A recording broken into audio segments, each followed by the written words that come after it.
Hey guys, tonight we're dimming the lights, settling into that perfect pillow indent, and taking a truly pungent journey back in time to the Georgian era. Imagine, if you will, the bustling streets of London, the elegant ballrooms, the powdered wigs, in a symphony of smells that would make your modern nose curl. You're there perhaps walking down a grand avenue, but instead of the crisp air you're used to, you're greeted by a rich tapestry of odors: horse dung, open sewers, unwashed bodies, and the cloying sweetness of heavy perfumes, trying valiantly to mask it all. Let's be real, you probably won't survive a day in Georgian London without needing a stiff-smelling salt or a very strong stomach. So before you get comfortable, take a moment to like the video and subscribe, but only if you genuinely enjoy what I do here. And hey, let me know where you're listening from and what time it is for you. Now dim the lights, maybe turn on a fan for that soft background hum, and let's ease into tonight's journey together. You find yourself transported not just to a different century, but to a profoundly different understanding of cleanliness and health. The nush bizarre hygiene habits of the Georgian era weren't just a quirky historical footnote, they were deeply intertwined with their scientific understanding, or lack thereof, their social norms, and the very structure of their cities. Forget your morning shower and daily toothbrushing. In this world, personal hygiene was a dance between inconvenience, superstition, and a desperate attempt to appear presentable. Historians still argue whether the perceived lack of personal cleanliness was due to a genuine aversion to water or a deeper philosophical belief about the body's humors.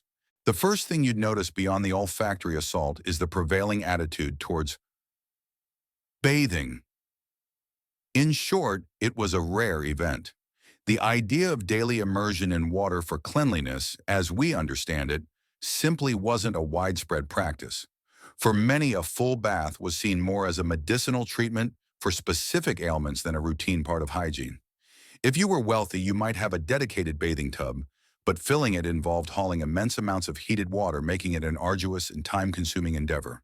For the vast majority, public baths, as we know them, didn't exist in a hygienic sense, and even if they did, the thought of communal bathing might have seemed less appealing than simply avoiding water altogether.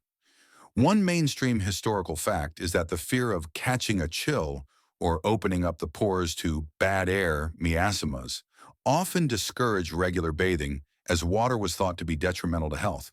Here's a quirky tidbit: instead of bathing, people often opted for what was called a dry bath. This involved rubbing the skin vigorously with a linen cloth, sometimes combined with a perfume powder. It was thought to remove grime and stimulate circulation, and crucially, it avoided contact with potentially disease-carrying water. It's a bit like trying to clean your car with a feather duster. Historians still argue whether this aversion to water was purely a matter of practical difficulty and primitive plumbing, or if it was also a lingering cultural hangover from medieval beliefs about the dangers of hot baths weakening the body. Was it inconvenience or ideology? So as you take your first, perhaps hesitant step into Georgian London, understand that your modern notions of a refreshing shower are light years away from the daily realities of its inhabitants. Personal cleanliness was a battle fought with powders, cloths, and a philosophical avoidance of water, all contributing to a unique olfactory signature that would follow you wherever you went. Building on the aversion to full immersion, you quickly discover that in Georgian London, the absence of frequent bathing created a significant social problem: pervasive body odor. The solution wasn't soap and water, but the formidable power of home perfumery, used to mask odors rather than eliminate them. Imagine a world where a pleasant scent wasn't a subtle accent, but a heavy, almost suffocating cloud, serving as a desperate fragrance shield against the unwashed realities of the day. Both men and women liberally applied strong perfumes, pomades, and scented powders. These weren't the delicate, nuanced fragrances we know today. They were often rich, heavy, and animalic, designed to overpower and conceal. Musk, civet, ambergris, and potent floral essences like jasmine and tuberose were popular, often mixed into highly concentrated concoctions. People would douse their clothing, their wigs, their handkerchiefs, and their skin with these potent scents, creating a kind of aromatic battleground wherever they went. It was a societal agreement: if you couldn't be clean, at least you could smell less offensive, or at least differently offensive. One mainstream historical fact is that France, particularly Grasse, became the epicenter of the European perfumery industry during this period, with its products heavily imported into Britain to meet the demand for masking body odors. You'd quickly learn to differentiate between the layered scents of a fashionable lady who might smell of rose and civet, and a gentleman who might favor ambergris and bergamot. The air in crowded ballrooms or assemblies would be thick with these competing fragrances, a testament to the collective effort to manage the pervasive human scent. It's a bit like an early, very aggressive version of a car air freshener, only it was applied to people. The irony, of course, is that these heavy perfumes often mixed with the underlying body odor, creating a unique and sometimes cloying combination that was distinctively Georgian. Here's a quirky tidbit. Some fashionable individuals carried pomanders, or vinaigrettes, small ornate containers filled with perfumed substances or aromatic vinegars to sniff discreetly when encountering particularly foul odors in the streets or among less fastidious company. It was like a personal, portable nose guard. Historians still argue whether the extreme popularity of strong perfumes was solely a response to poor hygiene, or if it also reflected a broader aesthetic preference for powerful overt sensory experiences in Georgian society.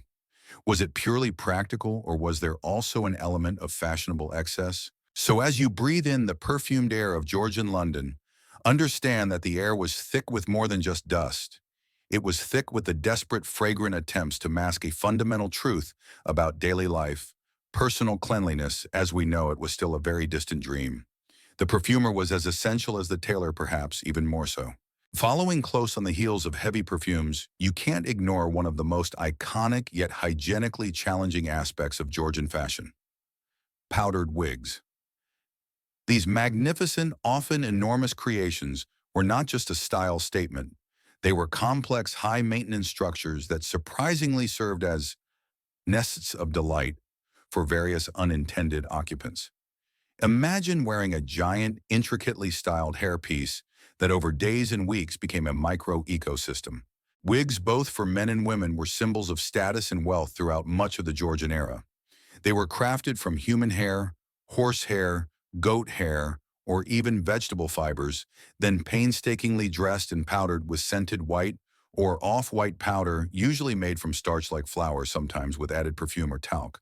But here's the rub: these wigs weren't cleaned frequently. They were often worn for days, weeks, or even months without being properly redressed or washed. This lack of regular cleaning, combined with the warmth of the wearer's head and the powdered environment, made them incredibly attractive to lice and fleas. One mainstream historical fact is that the peak popularity of powdered wigs, particularly the elaborate male perukes and female macaroni styles, directly coincided with a widespread problem of head lice across all social classes in Georgian Britain. You'd observe gentlemen painstakingly combing their own or their wig makers' magnificent perukes, and ladies with their towering, often precarious coiffures that could include anything from feathers and ribbons to miniature ships and fruit.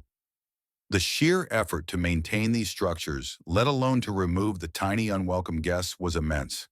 It's a bit like having a very fancy, very itchy hat that you can't take off. The constant scratching, often disguised as a polite gesture, was a common sight, and specialized scratching sticks, or wig scratchers, became fashionable accessories. Here's a quirky tidbit to deal with the inevitable infestations. Some individuals would insert small perfume sachets or even tiny mercury-filled tubes into their wigs, hoping to deter or kill the parasites. Mercury, of course, was toxic to everything, including the wearer. Historians still argue whether the adoption of wigs was primarily driven by fashion and social status, or if it also served a practical purpose, albeit a grim one, of hiding balding or unhealthy natural hair and providing a convenient place for parasites to live away from the scalp. Was it vanity or a bizarre form of pest control? So as you admire the elegant silhouettes of Georgian society, remember that beneath the powdered perfection lay a rather itchy and active reality. Those magnificent wigs, for all their grandeur, were a testament to the era's unique blend of high fashion and bizarre hygiene. Moving from the grand unwashed wigs, your attention now shifts to an even more intimate and often more painful aspect of Georgian hygiene: oral hygiene, a realm fraught with Toothache, terrors. Forget your soft toothbrush and minty paste. In this era, dental care was rudimentary at best and often involved brutal, agonizing procedures that made keeping your own teeth a rare luxury. Imagine a society where a beautiful smile was often a set of rotting, painful teeth, or worse, none at all. Dental care in the Georgian era was by modern standards horrific. Tooth decay was rampant, fueled by the increasing consumption of sugar, especially among the wealthy. Brushing, if done at all, was often with rough cloths rubbed with charcoal salt, or even soot and sometimes a powder made from crushed bones or brick dust. These abrasive tooth powders did little to prevent decay and often damaged enamel. When a tooth began to ache, the primary solution was extraction, often performed by barbers or untrained tooth drawers using terrifyingly crude instruments with no anesthesia beyond perhaps a swig of brandy. One mainstream historical fact is that the prevalence of tooth decay and tooth loss was endemic across all social classes during the Georgian era, directly contributing to high rates of infection and suffering.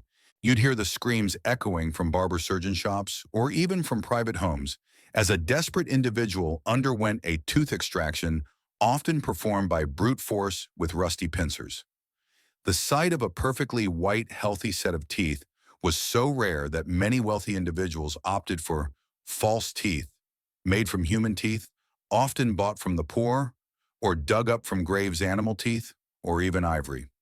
These, however, were uncomfortable, difficult to clean, and prone to decay themselves.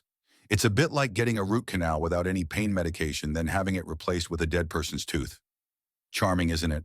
Here's a quirky tidbit: to whiten teeth, some people resorted to using nitric acid, which, while temporarily making teeth appear brighter, irrevocably destroyed the enamel, leading to even faster decay and loss. It was a short-term vanity with agonizing long-term consequences. Historians still argue whether the widespread acceptance of such brutal dental practices was purely due to a lack of scientific knowledge, or if it also reflected a cultural stoicism towards pain, a belief that suffering was an unavoidable part of life. Was it ignorance or resignation? So as you wince at the thought of Georgian dental care, understand that a bright, healthy smile was less a mark of good hygiene and more a testament to immense pain tolerance, a complete lack of modern dentistry, and perhaps a very healthy dose of luck. Toothache terror was a very real and very frequent part of everyday life. Stepping away from the terrors of dental pain, your journey into Georgian hygiene now leads you to an equally unglamorous yet absolutely essential aspect of daily life: the disposal of human waste, particularly through chamber pots and cesspits. Forget flushing toilets and sophisticated sewer systems. In this era, managing bodily functions was a far more direct and often incredibly smelly affair.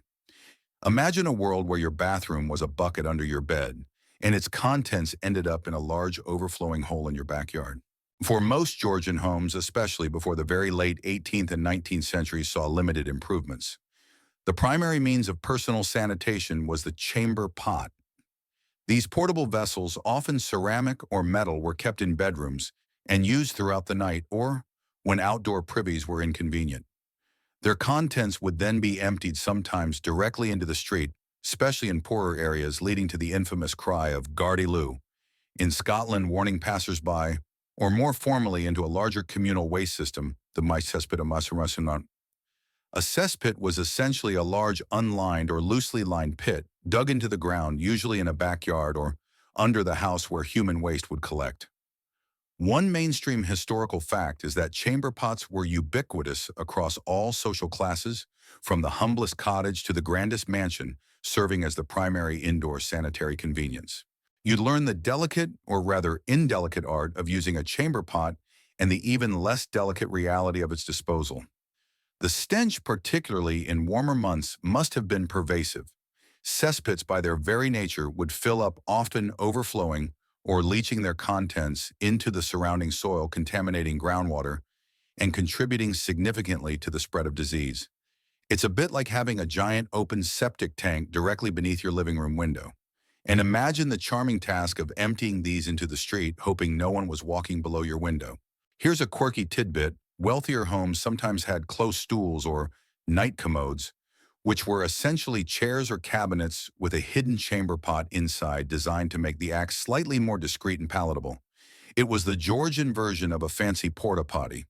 Historians still argue whether the widespread use of cesspits and the lack of proper sewage systems were primarily due to a lack of engineering knowledge, or a prevailing belief that the bad air from waste was the main threat rather than the waste itself contaminating water supplies. Was it ignorance of germs or a focus on smell? So as you ponder the realities of Georgian waste disposal, understand that personal comfort often took a back seat to practicality, and the very air you breathed was a constant reminder of a sanitation system that by modern standards was truly bizarre and undoubtedly perilous. The subtle fragrance of perfume could only do so much. Following the private convenience of chamber pots, you now encounter the more public, yet equally grim infrastructure of Georgian waste management, privies and night soil men. This reveals a system that, while attempting to manage human waste, often contributed to the overall unsanitary conditions, relying on manual labor and rudimentary collection methods. Imagine a small, often rickety wooden shed shared by multiple households, its contents accumulating in an ever-growing pile beneath. Privies, also known as outhouses or earth closets, were typically small detached structures, usually located in gardens or courtyards that housed a hole in the ground or a bucket system for human waste. They were the most common form of toilet for much of the population, particularly outside of large, wealthy urban residences. These privies were often shared by several families or even an entire tenement block, leading to rapid accumulation of waste and unsanitary conditions. The contents of these privies, along with the chamber pots, were collected by the notorious night soil men. These laborers, working primarily under the cover of darkness to avoid public outcry over the smell, would manually empty cesspits and privies, hauling the night soil away in carts to be used as fertilizer in agricultural areas. One mainstream historical fact is that the night soil man was a crucial, albeit low-status figure in Georgian urban sanitation, performing an essential public health service that paradoxically also spread disease due to its primitive methods. You'd be keenly aware of the pervasive stench around shared privies, especially in crowded urban centers where they served as breeding grounds for flies and disease. The arrival of the night soil men, often accompanied by the clatter of carts and the unforgettable smell of their cargo, would have been a nightly reminder of the city's overflowing waste problem. It's a bit like having your trash collected by hand, but the trash is human waste, and the collection truck is a horse-drawn cart with no lid. The sheer volume of waste generated by a growing population, combined with the lack of proper infrastructure, made this a never-ending battle. Here's a quirky tidbit: despite the unsanitary conditions, night soil was a valuable commodity, particularly for farmers, as it was a rich source of fertilizer. This economic incentive for its collection meant that, in a bizarre twist, human waste was seen as a resource, not just a problem. Historians still argue whether the reliance on night soil men for waste removal prolonged the adoption of more advanced sewage systems, or if it was simply the only practical solution available before the advent of modern engineering and public health understanding. Did it delay progress, or was it the best possible solution for its time? So as you consider the role of privies and night soil men, you're confronting the raw physical reality of Georgian sanitation. It was a system that, while functional in its basic purpose, served as a constant reminder of the era's fundamental lack of understanding about disease transmission, permeating the very air with its bizarre and unsettling presence. From the unglamorous mechanics of privies, your understanding of Georgian hygiene now moves to an equally laborious and infrequent ritual: laundry day. This wasn't a quick load in a washing machine. It was an arduous multi-day process involving immense physical effort and often harsh, damaging methods, leading to clothes being worn for extended periods between washes. Imagine spending an entire day, or even two, just to clean a handful of garments, using methods that would make your delicate fabrics weep. For most Georgian households, laundry was a major undertaking, typically done once a week or even less frequently, particularly for outer garments. The process began with sorting, followed by a laborious soaking in tubs of cold water. Then came the scrubbing, often on a washboard or with brushes using harsh lye-based soaps or homemade concoctions of ash and animal fat. White linens in particular would be boiled in large copper coppers over a fire, often with lye added to achieve a semblance of whiteness. This bucking process was extremely damaging to fabrics, causing them to wear out quickly. After scrubbing and boiling, clothes were rinsed multiple times, often in cold water, and then wrung out by hand or with a rudimentary wringer. Finally, they were hung to dry, often outdoors, susceptible to the elements in urban grime. One mainstream historical fact is that soap, particularly good quality soap, was expensive and often harsh, limiting its liberal use and making laundry a strenuous, chemical-intensive task. You'd witness washerwomen with reddened, chafed hands tirelessly scrubbing and boiling clothes, often in cramped, steamy conditions. The sheer physical exertion was immense, a testament to the value placed on clean, or at least cleanish linen, despite the effort. For delicate items, washing was even rarer, and spot cleaning with brushes or dry powders was often preferred to full immersion. It's a bit like trying to clean your entire wardrobe using only a bucket of rock and some industrial-strength drain cleaner. The concept of fast fashion was utterly alien. Clothes were made to last, and washing them was a battle against wear and tear. Here's a quirky tidbit to make white linens appear even whiter. Some laundresses would use bluing, a tint of blue pigment, often indigo or ultramarine, added to the final rinse water. This optical brightener made yellowed fabrics appear whiter by neutralizing the yellow tones. Historians still argue whether the infrequency of laundry was solely due to the laborious process and lack of plumbing, or if there was also a cultural acceptance of wearing clothes for longer periods between washes, seeing dirt as less offensive than the damage done by harsh washing. Was it practical limitation or cultural tolerance? So as you consider the monumental task of laundry day, you understand that in the Georgian era, cleanliness of clothing was a hard-won victory achieved through immense effort, and often at the expense of the garment itself. It explains why people probably chose their cleanest outfit for special occasions rather than their freshly washed one. Given the infrequency of full baths and the arduous nature of laundry, your journey into Georgian hygiene now turns to the critical role of undergarments. These weren't just foundational pieces of clothing.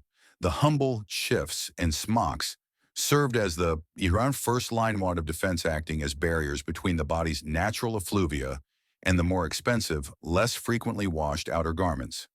Imagine a simple linen layer meant to absorb sweat and grime, taking the brunt of the day's accumulated dirt.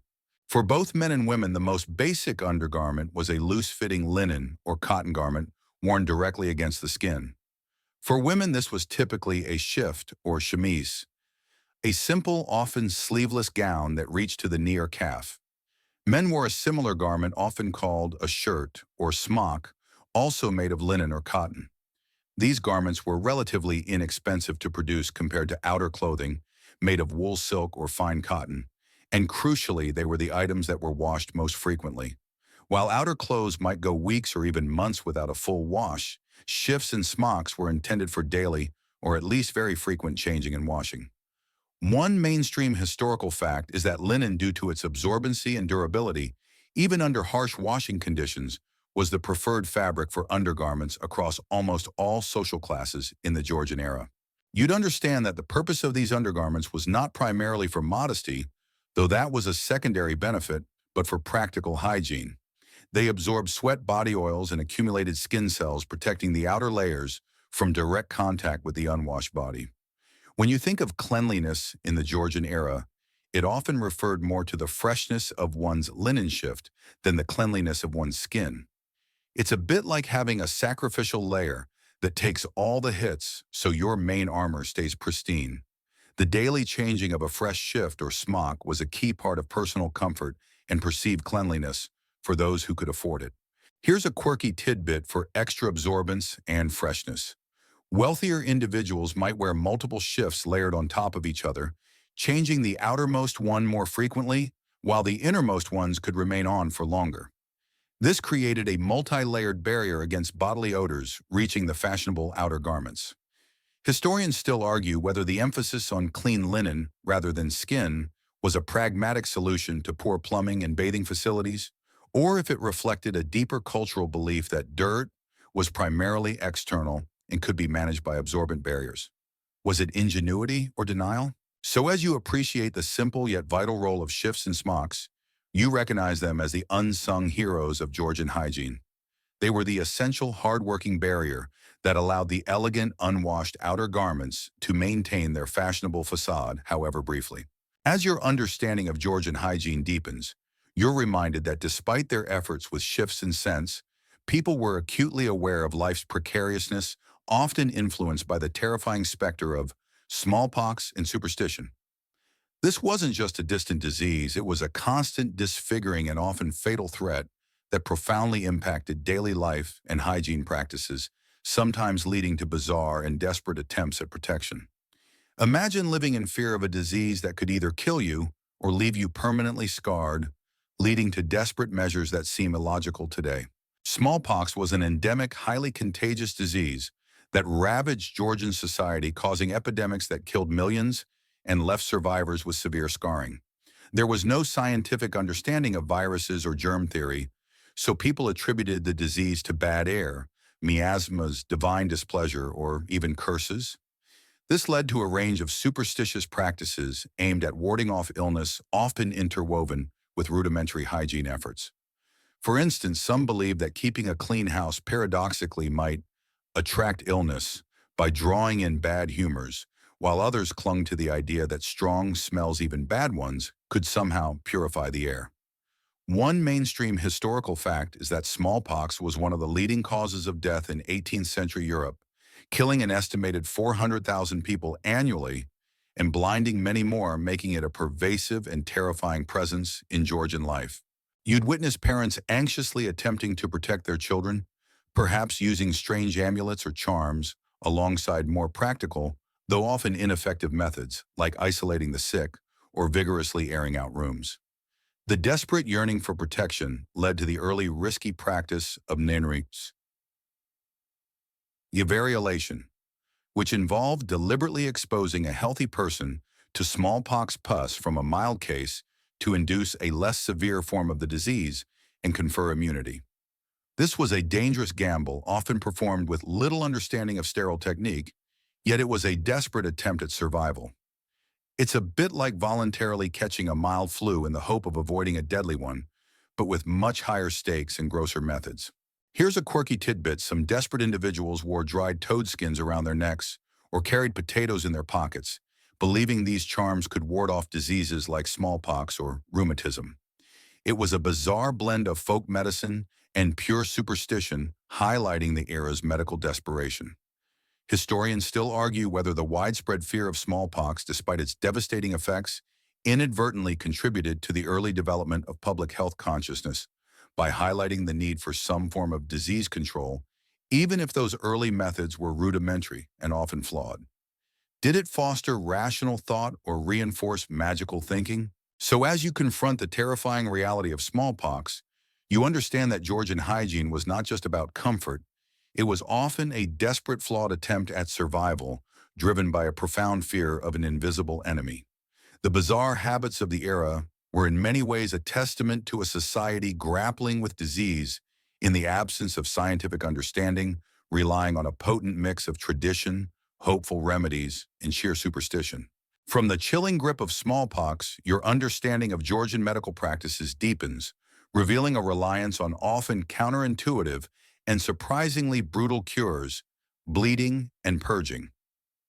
These weren't fringe practices, they were mainstream medical treatments rooted in ancient theories that frequently did more harm than good, exacerbating already precarious hygiene conditions. Imagine feeling unwell, and a doctor's immediate solution is to drain your blood or force you to violently expel your bodily fluids.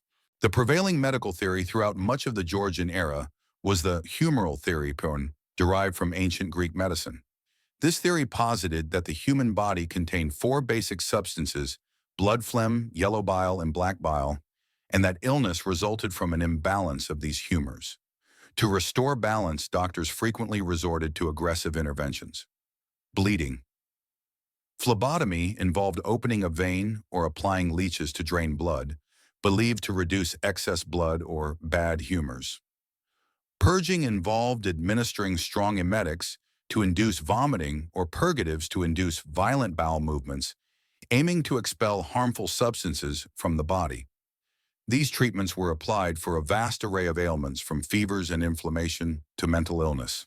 One mainstream historical fact is that humoral theory, despite its lack of scientific basis, dominated Western medicine for over 2 millennia, profoundly influencing treatment methods throughout the Georgian period. You'd witness patients often weakened by illness being subjected to these draining procedures, frequently leading to further debilitation, dehydration, or infection from unsterile instruments. The process itself was messy, contributing to the general unsanitary conditions of a sick room. The belief was that actively expelling substances was beneficial, even if the patient became weaker. It's a bit like trying to fix a leaky faucet by repeatedly hitting it with a hammer. You're causing more damage in the name of a cure. The sounds of retching and the sight of blood were commonplace in a doctor's visit. Here's a quirky tidbit: some wealthy individuals would own their own set of exquisite bleeding instruments, or lancets, often made of silver and kept in velvet-lined cases for use by their personal physicians or even for self-administered bloodletting. It was a strange status symbol. Historians still argue whether the persistence of bleeding and purging, despite their observable negative effects, was purely due to the entrenched nature of humoral theory and a lack of alternatives, or if the dramatic visible nature of the treatments provided a psychological reassurance to both patient and doctor that something was being done. Was it stubborn tradition or performative medicine? So as you contemplate the medical landscape of Georgian London, you understand that hygiene was not just about cleanliness. It was about managing a body believed to be in constant flux, subject to internal imbalances and external bad airs. The bizarre, often brutal medical habits of the era were a chilling testament to a time when well-meaning interventions often compounded human suffering, all in the name of restoring a precarious balance. Stepping from the grim realm of bleeding and purging, your journey into Georgian hygiene now leads you to the often interchangeable and somewhat terrifying roles of barbers and surgeons. In this era, the lines between these professions were incredibly blurry, with the same individual often performing a quick shave, a fashionable wig dressing, and a gruesome surgical procedure, sometimes with the same unsterilized tools. Imagine entrusting your neatly trimmed beard to someone who might moments later be amputating a limb. For much of the Georgian era, the barber-surgeon was a common and essential figure. Barbers performed tasks like shaving, haircutting, and wig dressing, which were seen as crucial aspects of personal grooming and hygiene, even if the wigs themselves were pest-ridden. However, they also performed minor surgical procedures such as bloodletting. Remember those humors, tooth extractions, setting broken bones, and lancing boils and abscesses. Major surgeries like amputations were also within their remit, though often performed with terrifying speed and little regard for pain or infection. There was no formal separation between the two professions until later in the period, and medical training was often informal and experiential rather than academic. One mainstream historical fact is that the Barber Surgeons Company, which regulated both professions in London, was only formally split into the Company of Barbers and the Company of Surgeons in 1745, though the practical overlap continued for decades. You'd observe the tools of their trade: gleaming razors alongside fearsome-looking extraction forceps, blood-stained bandages next to powder puffs. Their shops, often open to the street, served as a grim reminder of the close relationship between daily grooming and brutal medical intervention. The very air might carry the metallic tang of blood alongside the sweet scent of wig powder. It's a bit like visiting your hairdresser, only they also offer a discount on wart removal and a complimentary tooth pull. The trust placed in these individuals, despite their often horrific methods and lack of germ theory understanding, was immense, born of necessity and limited options. Here's a quirky tidbit. The iconic red and white striped barber's pole is believed to originate from the time when barbers performed bloodletting. The red symbolizes blood, the white symbolizes bandages, and the pole itself represents the staff patients would grip during the procedure. Historians still argue whether the combination of barber and surgeon roles prolonged the development of specialized sterile medical professions, or if it was a pragmatic response to the limited medical knowledge and the need for accessible, albeit rudimentary, healthcare providers in every community. Did it hinder progress or simply reflect practical reality? So as you consider the dual role of barbers and surgeons, you understand that Georgian hygiene was not compartmentalized. It was a rough and tumble affair where personal grooming, medical intervention, and the constant threat of infection were inextricably linked, all under the often unsteady hand of a single practitioner. Moving from the personal interventions of barbers and surgeons, your perspective now widens to the daunting challenge of public health in the Georgian era. This wasn't a well-defined field. It was a nascent, slowly emerging concept, grappling with the immense sanitation problems of rapidly growing cities, often against a backdrop of ignorance about disease transmission. Imagine a society where the idea of community-wide cleanliness for the collective good was just beginning to take root amidst mountains of filth. For much of the Georgian period, the notion of organized public health infrastructure was rudimentary at best. Cities like London were expanding rapidly due to industrialization, but their medieval infrastructure was utterly overwhelmed by the growing population and its waste. There were no municipal sewage systems, no regular trash collection, and no understanding of germ theory. Disease was still largely attributed to miasmas, noxious fumes rising from decaying matter, rather than microscopic pathogens carried by water or filth. This belief, while leading to calls for better ventilation and removal of visible putrefaction, didn't drive comprehensive sanitary engineering. One mainstream historical fact is that genuine, large-scale public health reforms, driven by a scientific understanding of disease and sanitation, would not truly begin until the mid-19th century, well after the Georgian era, largely in response to devastating cholera epidemics. You'd observe the appalling conditions: overflowing privies, open drains running with effluvia, piles of refuse festering in streets and alleyways. The stench in crowded urban areas would have been overpowering. While some local parish councils or benevolent individuals might attempt small-scale cleanup efforts, these were often piecemeal and insufficient to tackle the scale of the problem. It's a bit like trying to empty a swimming pool with a teacup when the tap is still running. The general consensus was that individual responsibility and personal cleanliness, or lack thereof, were the main factors in disease rather than the wider environmental conditions. Here's a quirky tidbit: some wealthy individuals concerned about bad air would carry small posies of strong-smelling herbs or flowers to hold to their noses when venturing into particularly foul-smelling areas, hoping to ward off illness. It was a personal aromatic barrier against perceived miasma.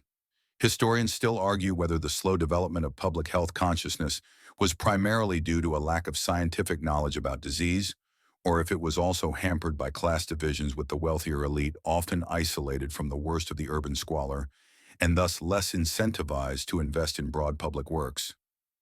Was it ignorance or indifference? So as you consider the emerging concept of public health, you understand that Georgian society was slowly, painfully coming to terms with the idea that cleanliness wasn't just a personal matter, but a collective responsibility.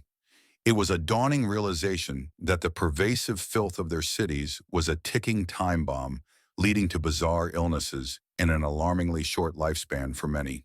Following the grim reality of nascent public health, your attention now turns to one of the most perilous aspects of Georgian daily life: water sources. Forget filtered chlorinated tap water. In this era, obtaining potable water was a risky business, fraught with contamination and a constant threat to health.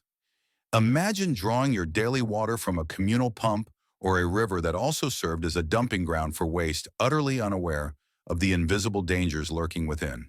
For most city dwellers, water was obtained from public pumps, wells, or directly from rivers like the Thames.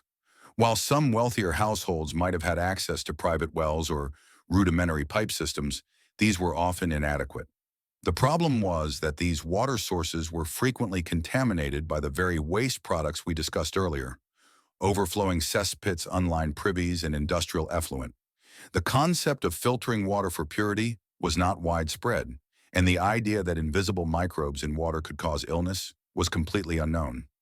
Instead, people might notice the water was cloudy or smelled bad, but might still consume it, believing that boiling it for tea or cooking would make it safe, or simply having no other viable options. One mainstream historical fact is that the widespread contamination of public water sources was a primary vector for waterborne diseases like cholera and typhoid, which frequently devastated Georgian urban populations. You'd see water carriers, often women or children, hauling heavy buckets of water from a communal pump, a daily chore that brought with it an unseen lottery of illness. The water, even if clear, could be teeming with pathogens.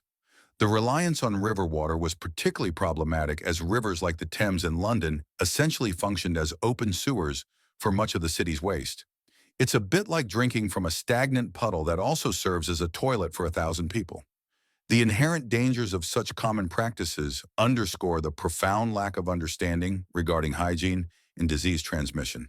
Here's a quirky tidbit: some Georgian households tried to clarify their water by passing it through layers of sand and gravel, a rudimentary filtration method that might remove visible impurities but did nothing to eliminate microscopic bacteria or viruses. It was a cosmetic cleanup, not a genuine purification. Historians still argue whether the ignorance regarding water contamination was primarily due to the limitations of scientific understanding, or if it was also a consequence of a fatalistic acceptance of disease as an unavoidable part of life, rather than something preventable through environmental controls. Was it a lack of knowledge or a form of societal resignation? So as you consider the very act of quenching your thirst in Georgian London, you understand that every sip was a gamble. The water sources so essential for life were often silent carriers of disease, contributing to the bizarre and often lethal hygiene landscape of the era. The constant threat of illness was literally in the water they drank. Directly related to the perilous water sources, your journey into Georgian hygiene now exposes a terrifying void: the near-total absence of organized sewage systems. Forget underground pipes channeling waste away.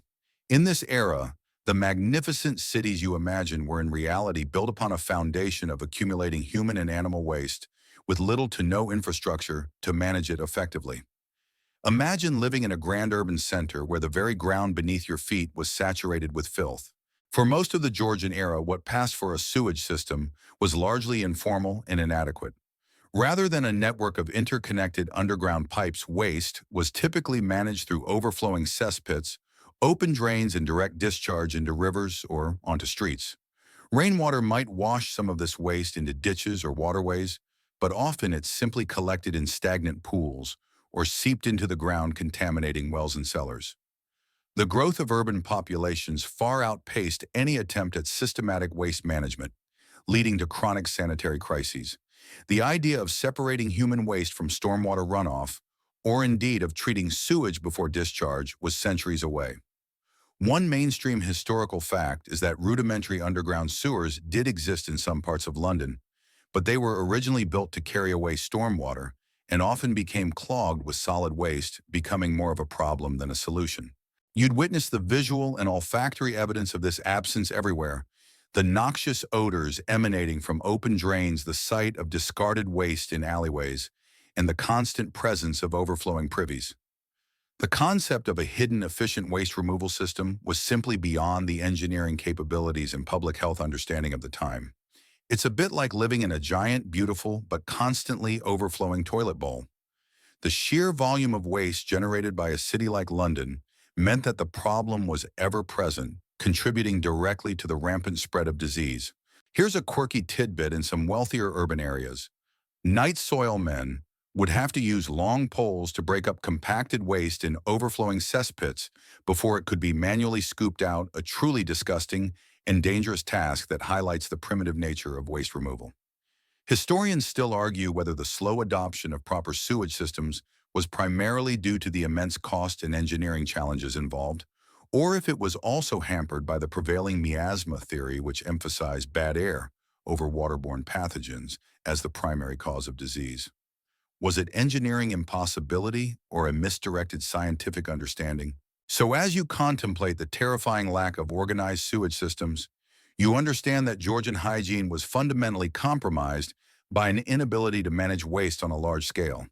The constant presence of filth, though largely unseen beneath the glamorous facade, was a silent killer shaping the bizarre and perilous reality of life in their burgeoning cities. Building on the shocking absence of sewage systems, your understanding of Georgian daily life now focuses on its unavoidable consequence: street filth. This wasn't just a bit of litter. It was an omnipresent, overwhelming reality, where the very ground you walked on was a repository for a bewildering array of waste, creating a pervasive grime that permeated every aspect of urban existence. Imagine navigating cobbled streets perpetually coated in a slippery, malodorous mixture of mud dung and refuse. Georgian city streets were a chaotic mixture of human and animal activity, and their cleanliness was almost non-existent by modern standards. Human waste from chamber pots, animal manure from countless horses' refuse from markets, industrial effluents, and general household trash were routinely thrown directly onto the streets or accumulated in open gutters. Rain would often turn this mixture into a foul-smelling, slippery sludge. While some attempts at sweeping or cleaning might occur in wealthier districts, they were generally inadequate to cope with the sheer volume of waste. The paving was often uneven, and proper drainage was rare, leading to stagnant pools of putrid water. One mainstream historical fact is that the deplorable state of Georgian streets, particularly in London, was a constant source of complaint from contemporaries, highlighting the overwhelming challenge of managing waste in densely populated urban centers. You'd find yourself constantly vigilant, picking your way through the muck, trying to avoid splashes from passing carriages or the contents thrown from upper-story windows. The stench, particularly on warm days, would have been overwhelming, a constant assault on the senses. The fine clothes of the gentry would quickly become soiled, requiring constant brushing and airing, if not full washing. It's a bit like trying to navigate a perpetually overflowing public landfill, but you have to do it in your best silk stockings. The street filth wasn't just unsightly, it was a breeding ground for vermin and a direct contributor to the spread of disease. Here's a quirky tidbit: crossing sweepers were a common sight in Georgian cities. Often impoverished children or adults who would sweep a path through particularly muddy or dirty crossings, hoping for a small coin from pedestrians. They were a testament to the sheer necessity of navigating the pervasive filth. Historians still argue whether the widespread tolerance of such extreme street filth was primarily due to a lack of effective municipal governance and infrastructure, or if it was also a reflection of a society less sensitive to such conditions, having grown accustomed to the pervasive dirt as an unavoidable part of urban life. Was it civic incompetence or societal desensitization? So as you envision the street filth of Georgian London, you understand that cleanliness was a relative term, and the urban environment itself was a constant challenge to any semblance of personal hygiene. The dirt wasn't just underfoot, it was in the air on your clothes and deeply woven into the fabric of everyday life. Adding another layer to the street filth, your journey into Georgian hygiene now reveals the constant, often intimate presence of Nuri animal life. This wasn't just about pets, it was about constant companions, in the form of livestock, working animals, and an overwhelming array of vermin, all sharing human spaces and contributing significantly to the overall unsanitary conditions. Imagine a city where pigs might roam the streets, horses are everywhere, and rats and fleas are simply an unavoidable part of daily existence. Georgian cities were not just human habitats, they were teeming with animals. Horses were the primary mode of transport, meaning vast amounts of manure were deposited daily on the streets. Livestock, including pigs, chickens, and cattle, were often kept within city limits, either for immediate consumption or simply because families lived in close quarters with their animals. These animals produced further waste, which, combined with the lack of proper sewage and waste disposal, created a rich environment for disease. Beyond the visible animals, there was a hidden world of pervasive pests, fleas, lice, bedbugs, rats, and mice, all thriving in the unhygienic conditions of homes and public spaces. One mainstream historical fact is that the sheer number of horses in Georgian cities meant that horse manure was arguably the most significant environmental pollutant, contributing massively to street filth and public health problems. You'd be accustomed to the sounds of horses' hooves, the clatter of carts, and the occasional squeal of a pig. The presence of flies attracted to the manure and refuse would be a constant nuisance. Inside homes, particularly in poorer areas, fleas and lice were simply a fact of life, necessitating constant scratching and rudimentary attempts at removal. Remember the wig scratchers? Rats and mice, drawn by readily available food scraps and refuse, were common inhabitants of cellars, attics, and even living spaces, posing threats of disease and contamination. It's a bit like living in a zoo that's also a public landfill, and the animals are all trying to live in your hair. Here's a quirky tidbit: rat catchers were a recognized, albeit low-status profession in Georgian London, employed to deal with the rampant rodent populations.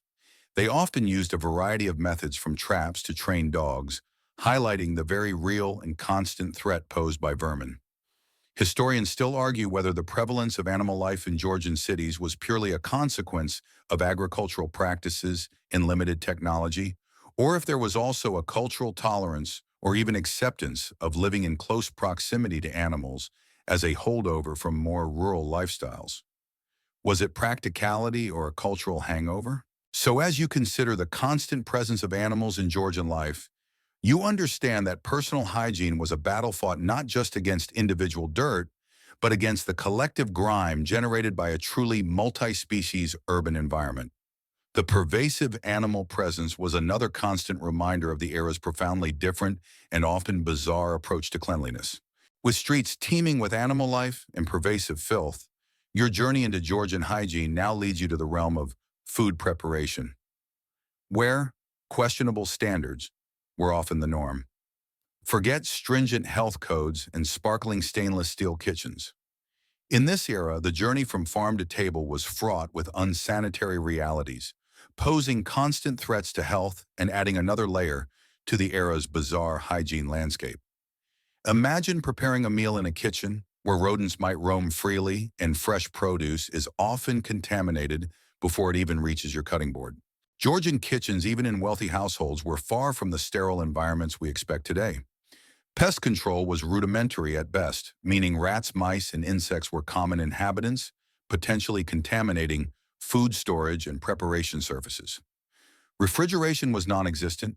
Food preservation relied on salting, smoking, pickling, or simply eating items very quickly after they were acquired. Meat might hang for days in warm temperatures, and milk could sour rapidly. Water for cooking, remember, was often drawn from contaminated public sources. Hand washing as a strict protocol before handling food was not a widely understood concept, nor was the separation of raw and cooked ingredients. One mainstream historical fact is that food adulteration was rampant in Georgian England, with common practices including adding chalk to flour, lead to wine, and copper to vegetables to enhance color, all of which posed significant health risks. You'd witness food being prepared in often dimly lit, poorly ventilated spaces with open fires and rudimentary cooking utensils. The concept of food safety as a scientific discipline simply didn't exist. Meat and fish were often sourced from markets where they might have been exposed to flies and street grime for hours. Vegetables, though sometimes washed, could carry contaminants from the soil or from the water used for irrigation. It's a bit like a perpetual episode of a very grim historical cooking show where the main ingredient is often an unseen pathogen. The smell of rotting food mingled with cooking aromas would have been a common backdrop to daily life. Here's a quirky tidbit: some street vendors would sell hot pies or sausages made from mysterious, often questionable cuts of meat, sometimes leading to humorous or terrifying urban legends about their true ingredients. The lack of regulation meant that consumers had little recourse against such practices. Historians still argue whether the high incidence of foodborne illnesses in the Georgian era was solely due to the lack of scientific understanding of hygiene, or if it was also a consequence of economic pressures that incentivized corner cutting and adulteration in the food industry. Was it ignorance or greed? So as you consider the realities of Georgian food preparation, you understand that every meal was to some extent a culinary gamble.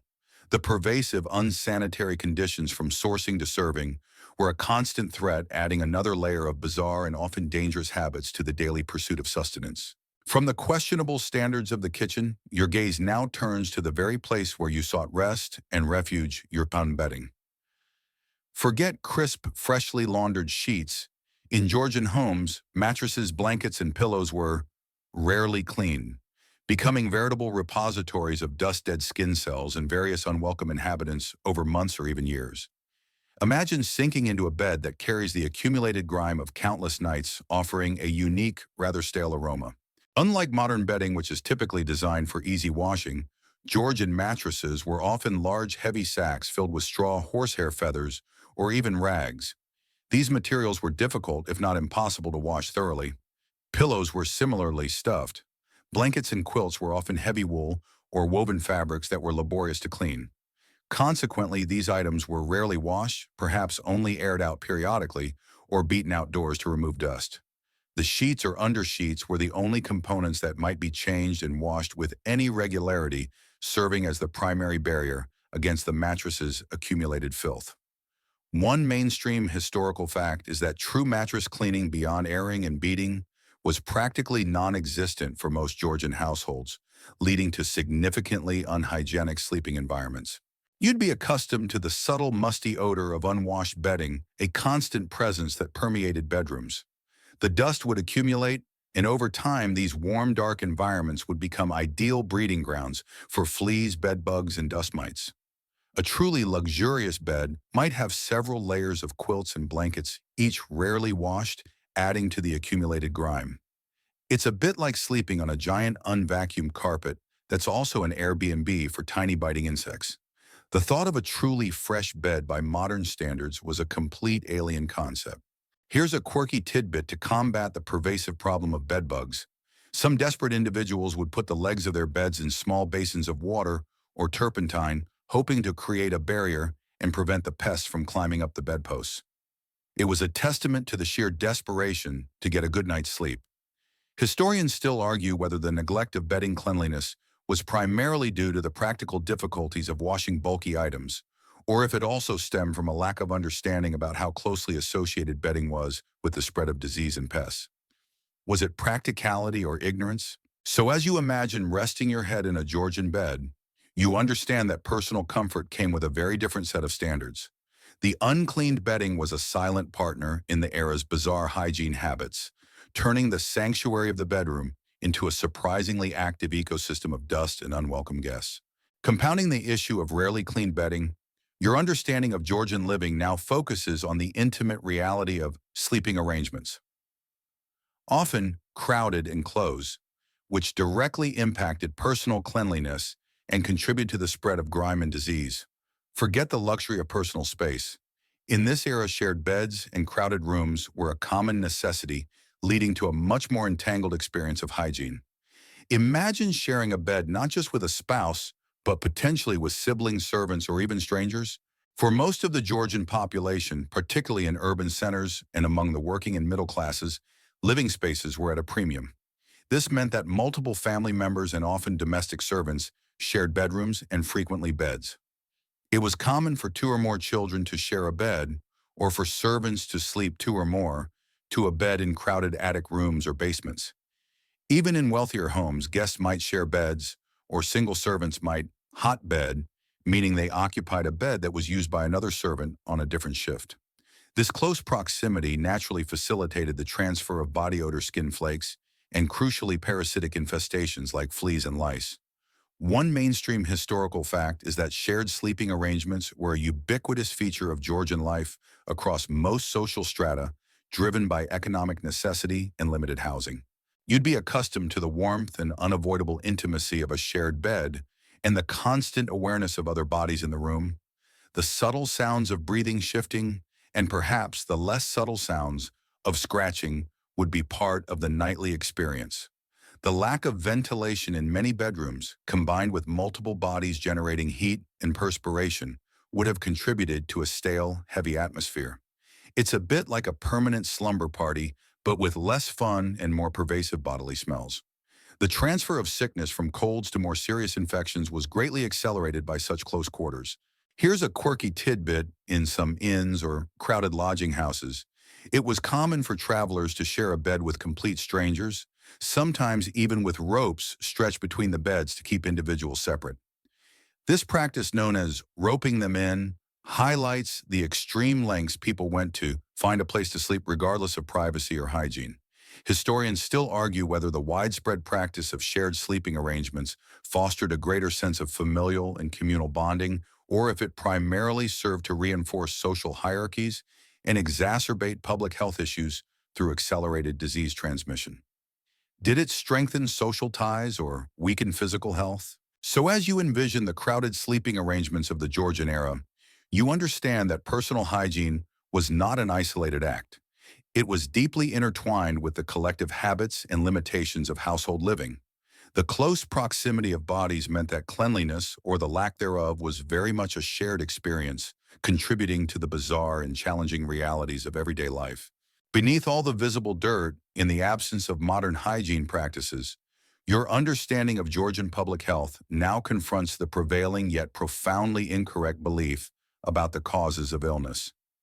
Disease understanding was dominated by miasma theory. Forget viruses and bacteria. In this era, sickness was attributed to noxious fumes and foul odors, fundamentally shaping their approach to cleanliness in ways that were often counterproductive to actual health. Imagine believing that the smell of a rotten apple could make you sick rather than the microbes on it. Miasma theory posited that diseases like cholera, plague, and fevers were caused by miasmata, putrid invisible particles or bad air arising from decaying organic matter, stagnant water, or unclean spaces. It was the smell or the perceived badness of the air that was believed to be the vector for illness. This meant that efforts to improve health often focused on things like improving ventilation, removing visible piles of filth, even if they didn't understand the underlying germ cause or carrying strong-smelling substances to purify the air around oneself. While this led to some beneficial outcomes, like clearing away some visible rubbish, it often missed the true causes of disease transmission, such as contaminated water or food. One mainstream historical fact is that miasma theory was the dominant explanation for epidemic diseases from ancient times until the mid-19th century, only being definitively supplanted by germ theory. You'd hear people complaining about foul airs or pestilential vapors rising from cesspits or crowded slums, attributing outbreaks of illness directly to these noxious odors. Doctors would advise patients to avoid certain infected airs or to wear perfumes to ward off disease. The concern was less about invisible pathogens and more about the perceived sensory quality of the environment. It's a bit like trying to cure a computer virus by spraying air freshener on your screen. The belief system, while logical within its own flawed framework, led to a bizarre focus on smell over genuine sanitation. Here's a quirky tidbit. During epidemics, some Georgian doctors would carry nosegays of fragrant herbs or wear beak-like masks filled with aromatic substances, believing these strong scents would filter out the bad air and protect them from illness. It was a very fragrant, if ineffective, form of personal protective equipment.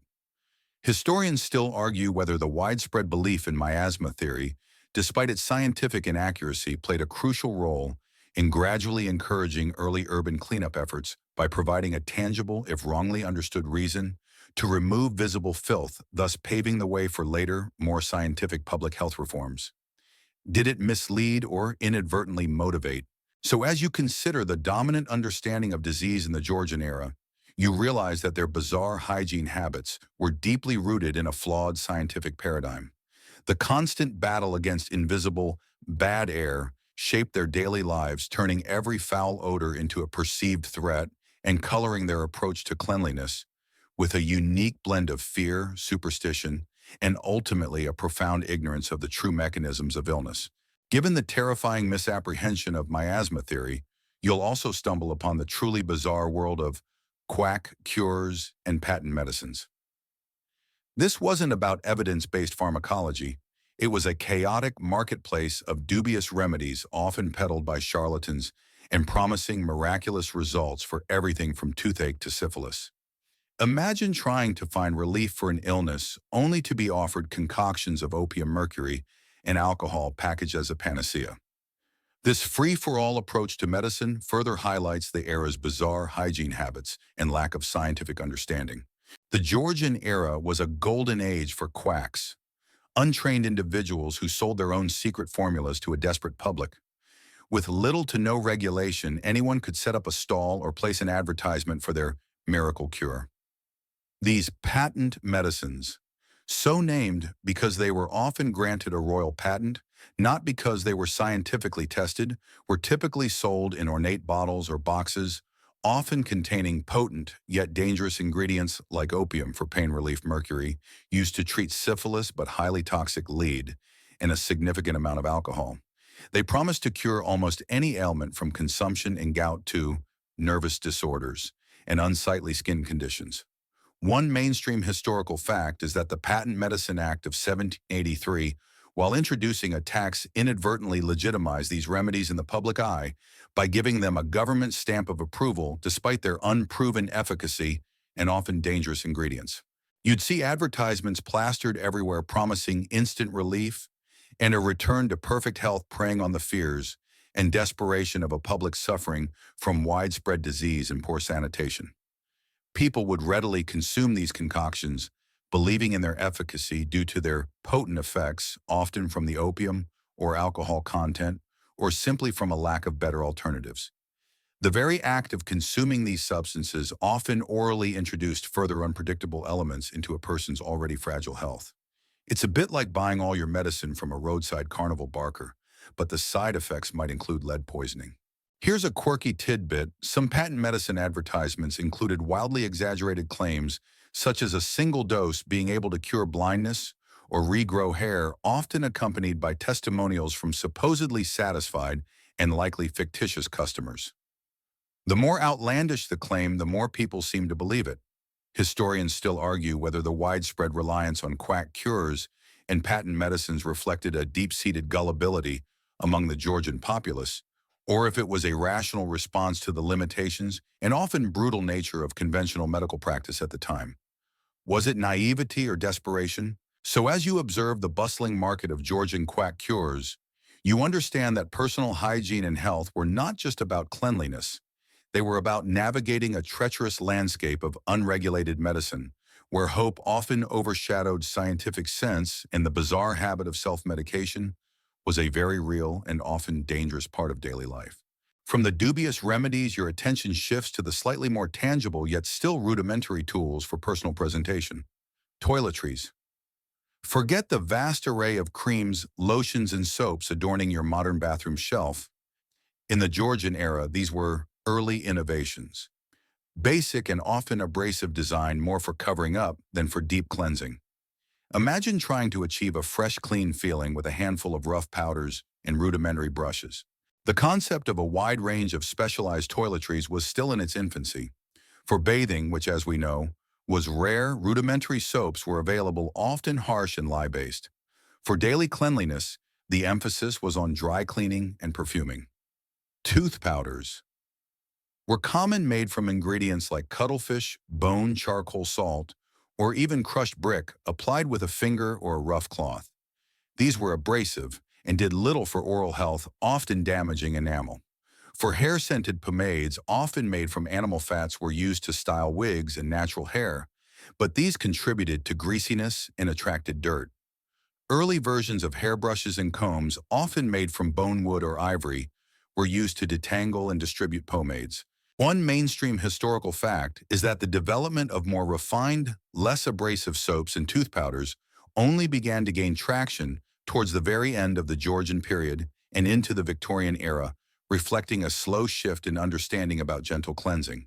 You'd witness individuals meticulously applying these powders and pomades, striving for a polished appearance that often belied a deeper lack of cleanliness. The smell of perfume powders mingling with the underlying musk of unwashed hair would have been characteristic. The very act of brushing teeth with abrasive powders must have been uncomfortable, often leading to bleeding gums.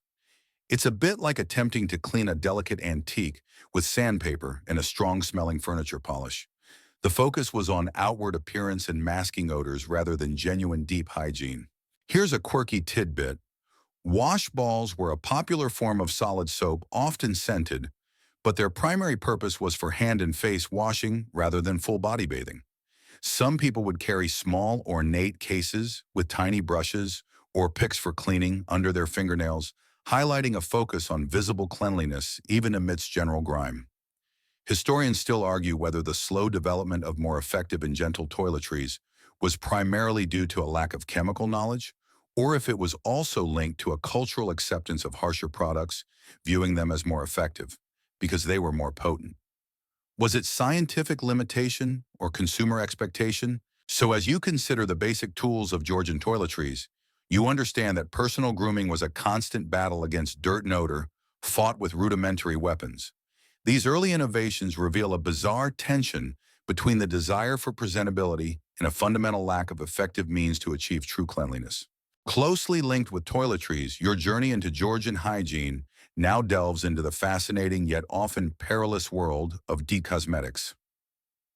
Forget natural skin-friendly foundations. In this era, the pursuit of a fashionable appearance often involved the use of highly toxic ingredients like lead and mercury, promising beauty at a terrifying cost. Imagine applying a beautiful white powder to your face, utterly unaware that it's slowly poisoning you. The Georgian aesthetic, particularly among the aristocracy and wealthy gentry, favored a very pale complexion, often with rosy cheeks and lips. To achieve this, both men and women liberally applied various cosmetics. The most common was unwashed white lead, ceruse, a lead carbonate powder mixed with vinegar or oil used as a foundation to create a starkly pale face. This was highly poisonous, leading to skin damage, hair loss, nervous disorders, and even death from lead poisoning. For rosy cheeks and lips, rouges and lip salves were made from cochineal carmine or cinnabar mercury sulfide, another toxic substance. Eye makeup was less common but could also contain dangerous pigments. The lack of understanding about toxicology meant these substances were used freely. One mainstream historical fact is that chronic lead poisoning often manifested through skin discoloration, hair loss, and neurological problems was a widespread occupational hazard for those who manufactured white lead and a serious health risk for those who applied it daily. You'd witness individuals with beautifully painted faces, their complexions appearing unnaturally pale with starkly rouged cheeks. The desire for a fashionable appearance often trumped any concern for long-term health, as the dangers of these substances were either unknown or dismissed. The very act of applying these cosmetics was a daily gamble with one's well-being. It's a bit like voluntarily smearing your face with a slow-acting poison, all for the sake of looking in style. The subtle sheen of mercury-based products might have even been considered desirable. Here's a quirky tidbit: to achieve a high forehead, considered a mark of beauty, some women would apply a paste of lead and strong acid to their hairlines to kill the hair follicles, causing permanent hair loss and further exposure to toxic chemicals. Historians still argue whether the widespread use of dangerous cosmetics was primarily due to a lack of scientific knowledge about their toxicity, or if it also reflected a societal obsession with appearance and social status that prioritized beauty, however fleeting, over health. Was it ignorance or vanity? So as you observe the painted faces of Georgian society, you understand that beauty was often purchased at a terrifying price. The bizarre habit of applying toxic cosmetics was a chilling testament to an era where the pursuit of fashion had deadly consequences, leaving a trail of disfigurement and disease beneath a powdered facade. From the perilous world of toxic cosmetics, your attention moves to another crucial aspect of Georgian grooming: hair care. Or more accurately, the long-term, often greasy and gilded maintenance form of elaborate hairstyles. Forget daily shampooing and conditioning.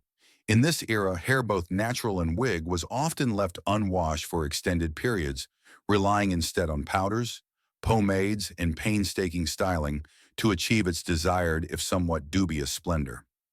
Imagine trying to keep a towering edifice of hair, often adorned with ornaments, looking presentable for weeks without a proper wash.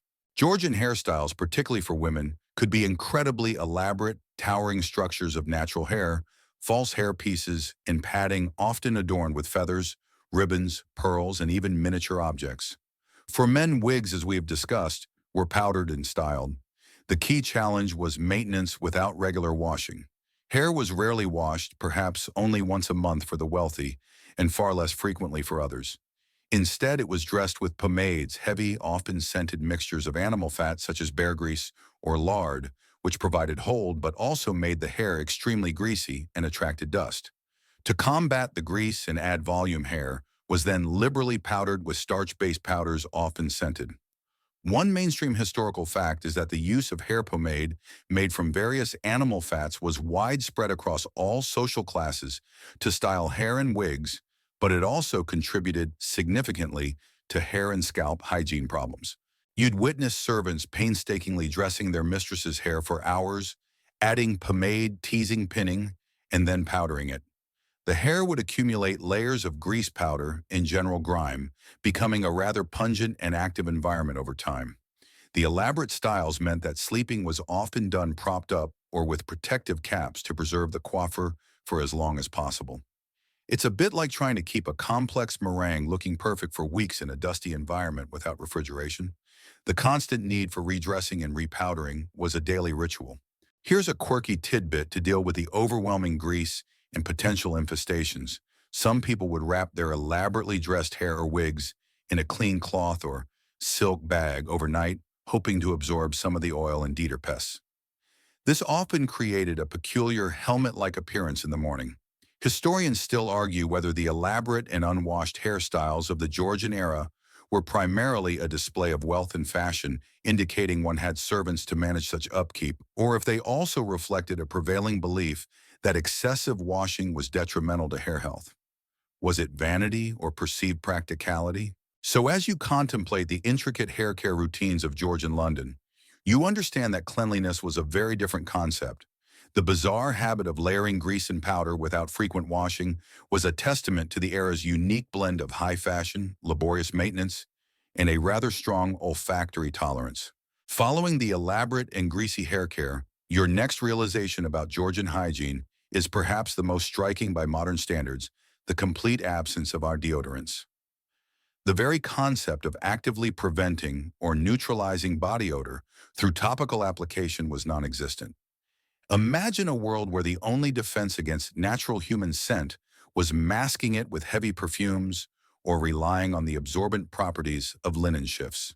The understanding of body odor was rudimentary.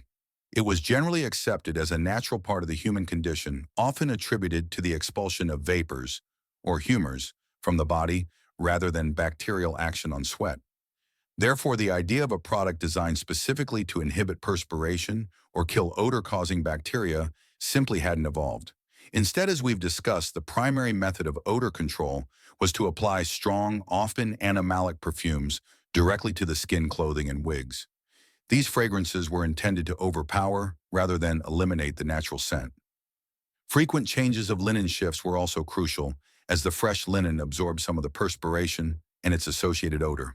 One mainstream historical fact is that the first commercial deodorants, as we know them today, didn't emerge until the very late 19th century, well after the Georgian era, driven by a new scientific understanding of bacteria and a shift in societal sensitivity to body odor. You'd be constantly aware of the collective human aroma in any crowded Georgian space: a theater, a ballroom, a coach. It would be a complex bouquet of natural human scent mixed with the strong perfumes, unwashed fabrics, and perhaps the lingering smells of food and street grime. It's a bit like being in a very crowded, unventilated gymnasium where everyone is trying to make themselves smell better by spraying themselves with air freshener instead of showering.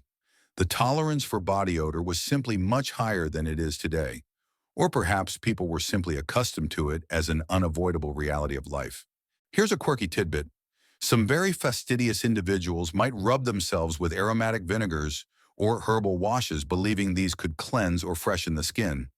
However, these were more akin to astringents or aftershaves than true deodorants, and their effects were minimal and temporary. Historians still argue whether the lack of deodorants was purely a technological and scientific limitation, or if it also reflected a cultural acceptance of natural body odor, seeing it as less offensive than our modern sensibilities. Was it a void in knowledge or a difference in taste? So as you consider the Georgian absence of deodorants, you understand that personal comfort came with a significant olfactory challenge. It was a time when masking was the rule, not elimination, and the pervasive human scent was an unavoidable, if often heavily perfumed, part of everyday life. Closely related to the absence of deodorants and general infrequent washing, your journey into Georgian hygiene now leads you to the constant itching reality of pest control. Forget modern fumigators or insect repellents. In this era, living alongside bugs galore, particularly fleas, lice, and bedbugs, was simply a fact of daily existence, demanding constant vigilance and a range of often bizarre countermeasures. Imagine going to bed knowing you'd likely share it with unseen biting companions. Fleas, lice, and bedbugs were ubiquitous across all social classes, thriving in the warm, unwashed conditions of homes, bedding, and clothing. Fleas would jump from animals, pets, working animals, street animals onto humans, causing irritating bites. Head lice were rampant, especially in wigs and unwashed natural hair, leading to constant itching and scratching. Bedbugs, small nocturnal insects, would infest mattresses and wooden bed frames, emerging at night to feed on sleeping humans, leaving itchy red welts. The lack of understanding about insect life cycles and effective pesticides meant that eradication was nearly impossible. People focused on managing infestations rather than eliminating them. One mainstream historical fact is that the prevalence of parasitic infestations contributed significantly to skin irritations, secondary infections from scratching, and general discomfort across all levels of Georgian society. You'd be accustomed to the constant, subtle itch that permeated daily life, and the sight of people discreetly scratching or reaching for a scratching stick. Families would employ various rudimentary methods to combat these pests, beating bedding outdoors, trying to smoke out bedbugs with sulfur, or using herbal sachets, often ineffective in clothing and wigs. Flea traps were sometimes used, small sticky devices placed in beds to catch the nocturnal biters. It's a bit like living in a perpetual campout with very unwelcome tent mates, but you can't pack up and leave. The struggle was endless, and often the bug simply won. Here's a quirky tidbit. Some fashionable ladies would wear small, ornate flea furs or ermine tippets, decorative fur collars or stoles, around their necks ostensibly for fashion, but also to provide a warm, inviting refuge for fleas, drawing them away from the wearer's body.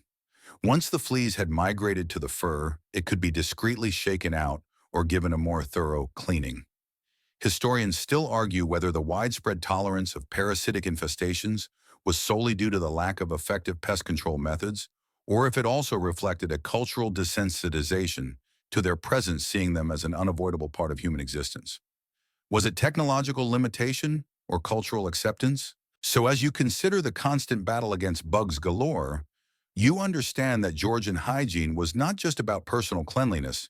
It was about living in an active ecosystem where humans and parasites coexisted in intimate, often uncomfortable proximity.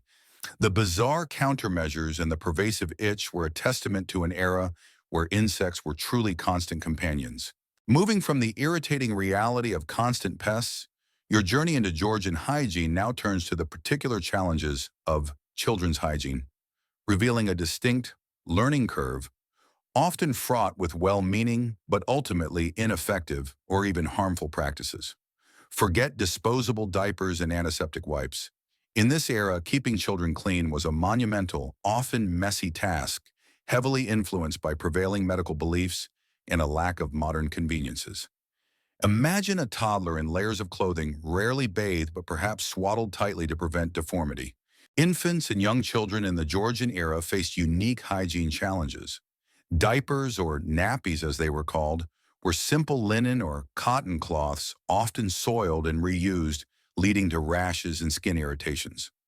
Frequent bathing was uncommon for children, even more so than for adults, due to fears of catching a chill or the belief that water could be detrimental to their delicate health.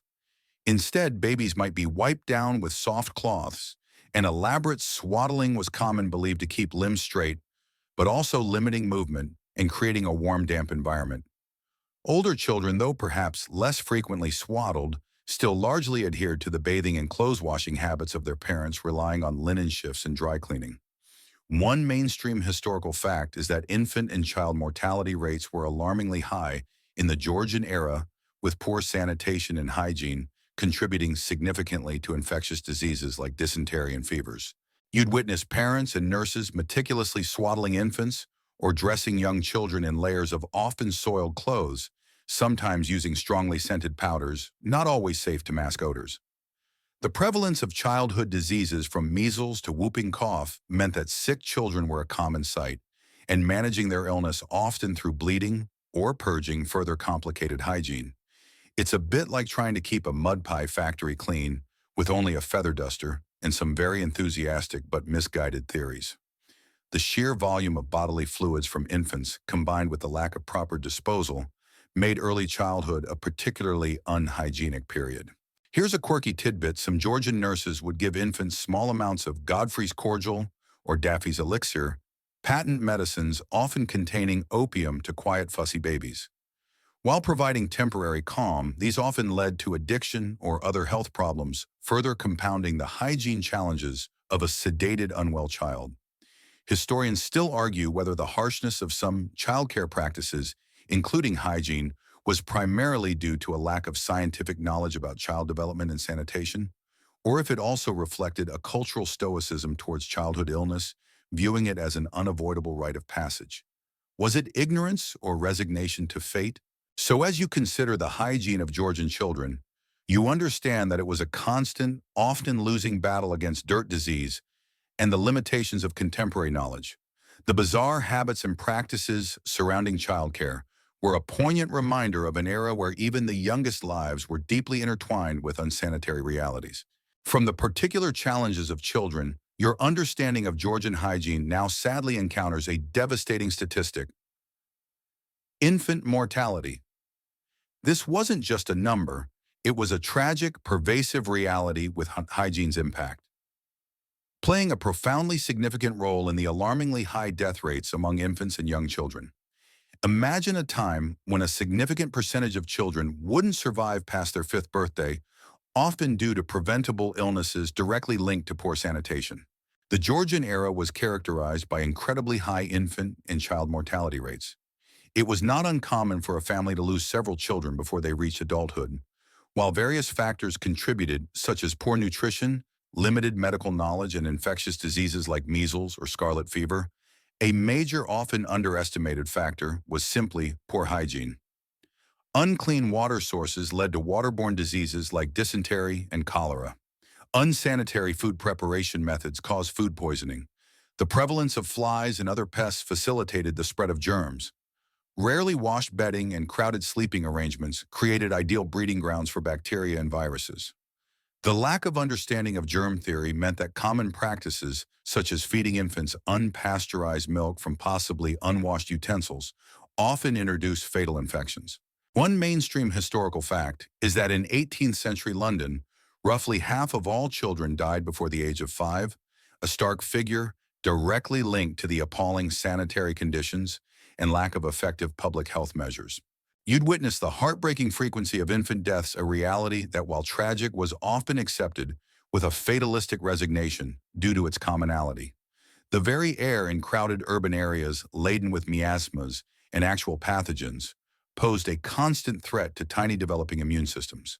The cycle was vicious. Poor hygiene led to disease, which led to debility, often leading to death or leaving survivors vulnerable to further illness. It's a bit like trying to grow delicate seedlings in a perpetually polluted environment. Many simply wouldn't make it.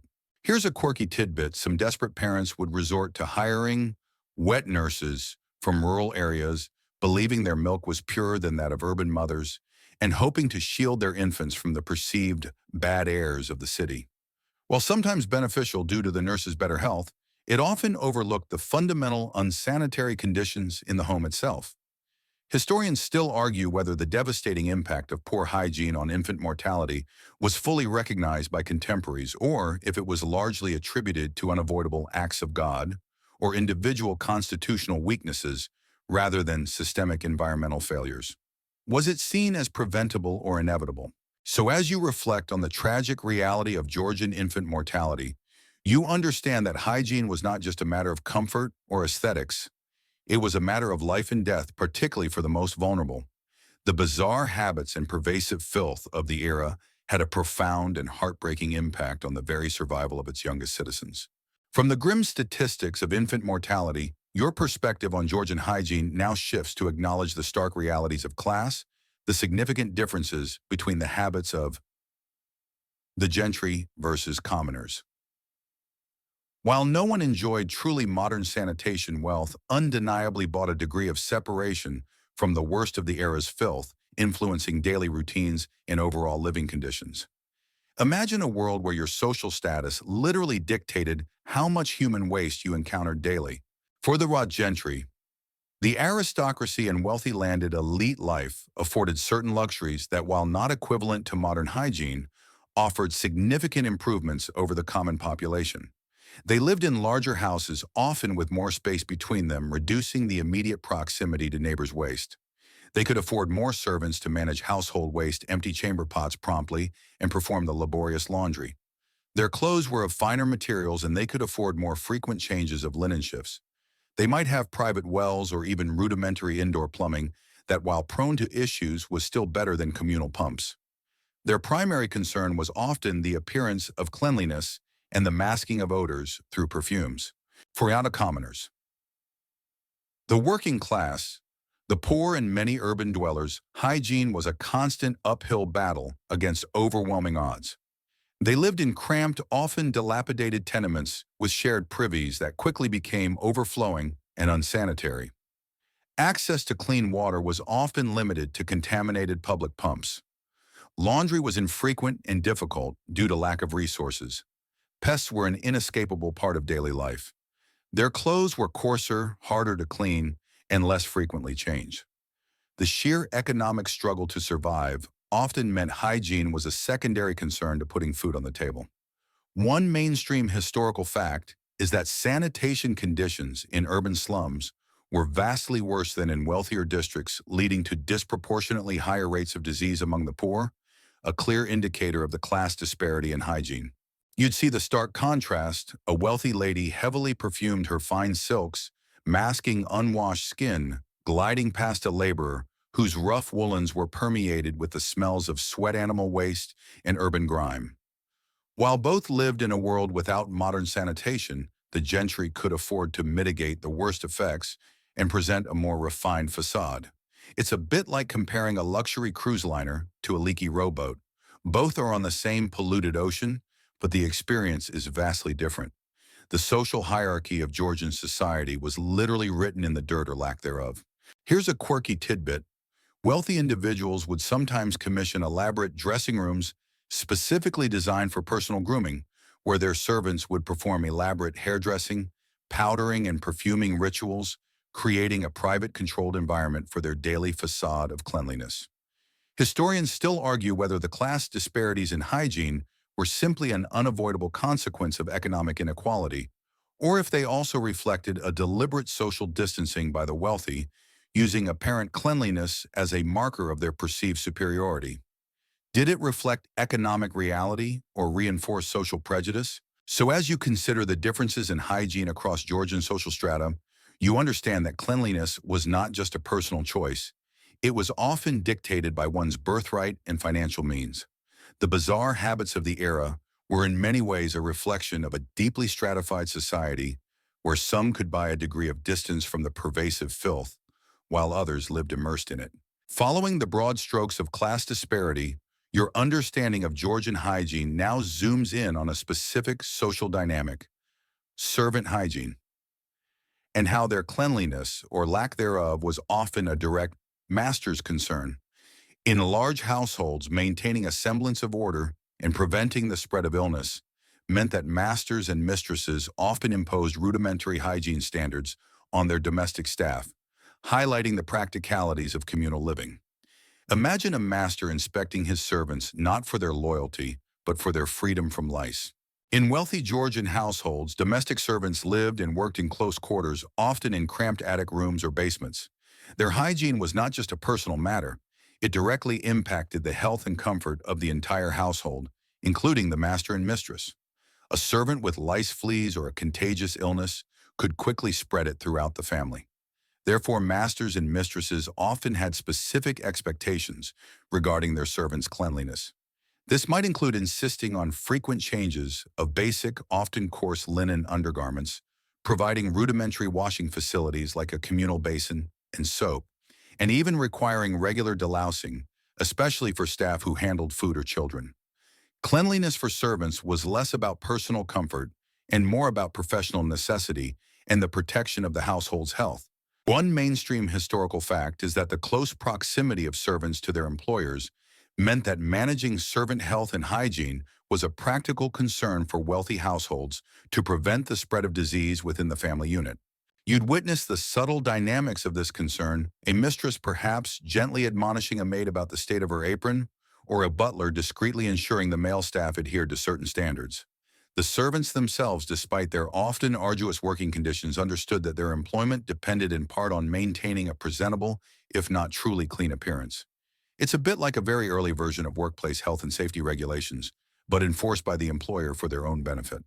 The washing facilities for servants were often basic: a shared pump, a few buckets, and perhaps some harsh soap, a stark contrast to the more elaborate, though still limited options available to the gentry. Here's a quirky tidbit: some large households would employ a dedicated housekeeper or head nurse whose duties included overseeing the personal hygiene of the junior staff, ensuring they were free from visible pests or strong odors, particularly if they served at table or cared for children. Historians still argue whether the master's concern for servant hygiene was primarily driven by a genuine paternalistic care for their staff's well-being, or if it was more fundamentally a self-serving measure to protect their own health and maintain the illusion of a clean, well-ordered household. Was it benevolence or self-interest? So as you consider the unique aspect of servant hygiene, you understand that cleanliness in the Georgian era was not just a personal choice or a class marker. It was a practical concern for the wealthy, a necessary measure to maintain their household's health and reputation. The bizarre habits of the time extended to every corner of the domestic sphere, highlighting the intricate web of interactions that define Georgian life. Stepping out of the comparatively stable, if still unsanitary domestic sphere, your understanding of Georgian hygiene now faces the compounded difficulties of the travel hygiene. This wasn't a quick hop on a sanitized airplane. Going more on the road meant confronting a whole new set of challenges to staying clean, where familiar routines dissolved and unpredictable conditions reigned supreme. Imagine embarking on a journey where the concept of a clean restroom was non-existent and a decent wash was a distant dream.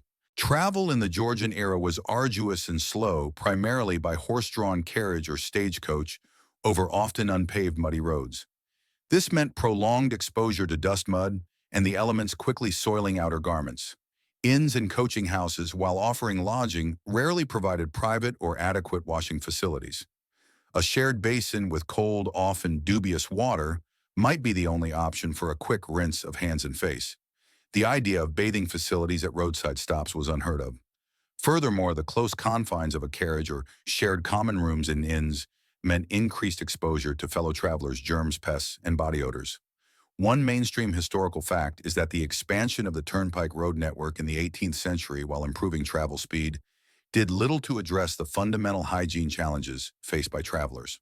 You'd find yourself constantly brushing dust from your clothes, wiping mud from your boots, and perhaps desperately trying to air out your garments after a long, stuffy journey.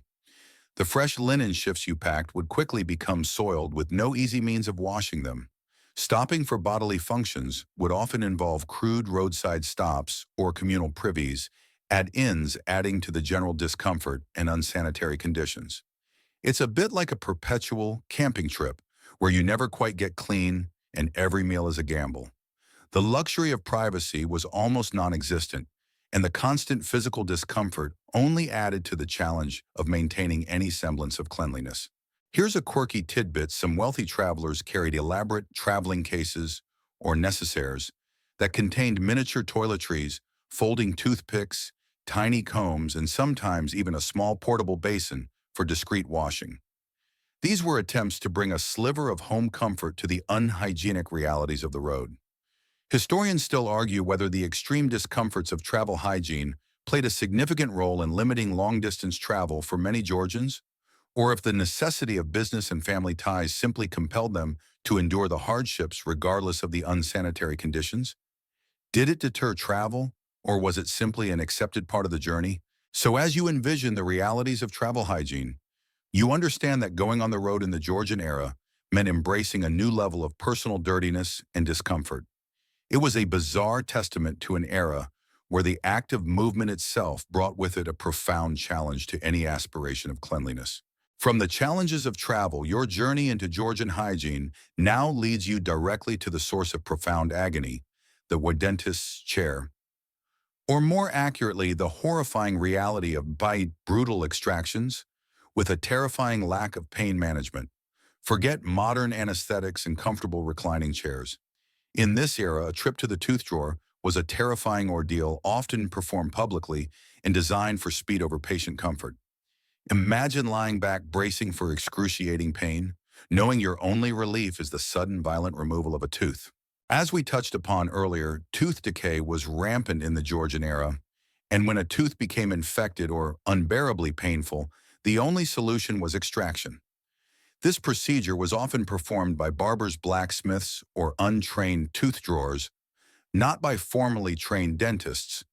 Their tools were crude pliers, forceps, or dental keys designed to wrench teeth from their sockets.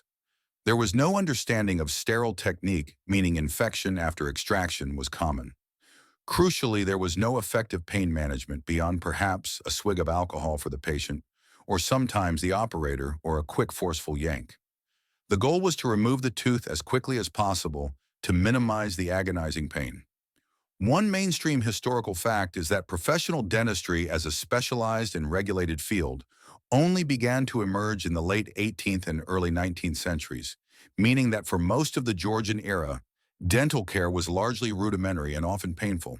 You'd witness the grim scene, a patient strapped into a chair, perhaps in a barber's shop or a public square bracing themselves for the inevitable. The sounds would be horrifying. Screams, the cracking of teeth, the grunts of the operator. The focus was entirely on brute force and speed. The aftermath would be bleeding gums and profound shock with little to no advice on post-extraction care beyond perhaps packing the wound with herbs. It's a bit like having a tooth pulled by a blacksmith with tongs, but the only anesthetic is your own willpower. The bravery or desperation required to endure such a procedure was immense. Here's a quirky tidbit: some enterprising tooth drawers would travel with small portable stages or carts, setting up shop in public markets or fairs, attracting crowds with their dramatic extractions, often using a drum to drown out the patient's screams. It was part entertainment, part brutal surgery. Historians still argue whether the widespread acceptance of such brutal dental extractions was primarily due to a lack of scientific understanding of pain relief, or if it also reflected a societal stoicism and a belief that pain was an unavoidable part of life and medical treatment. Was it ignorance of anesthetics or a cultural acceptance of suffering? So as you wince at the thought of the Georgian dentist chair, you understand that personal hygiene, particularly dental care, was a terrifying ordeal. The bizarre reality of brutal extractions was a chilling testament to an era where the relief from pain often came at an almost unbearable cost, leaving a lasting legacy of discomfort and fear. Moving from the brutal realities of dental pain, your attention now turns to how fashion's influence profoundly shaped and often complicated Georgian hygiene. This wasn't just about looking good, it was about the intricate interplay between clothing styles and personal cleanliness, often creating a bizarre paradox of outward decadence, masking underlying dirt. Imagine elaborate gowns and suits that actively trapped grime, yet were rarely washed. Georgian fashion, particularly for the elite, was characterized by opulence, intricate detail, and voluminous fabrics.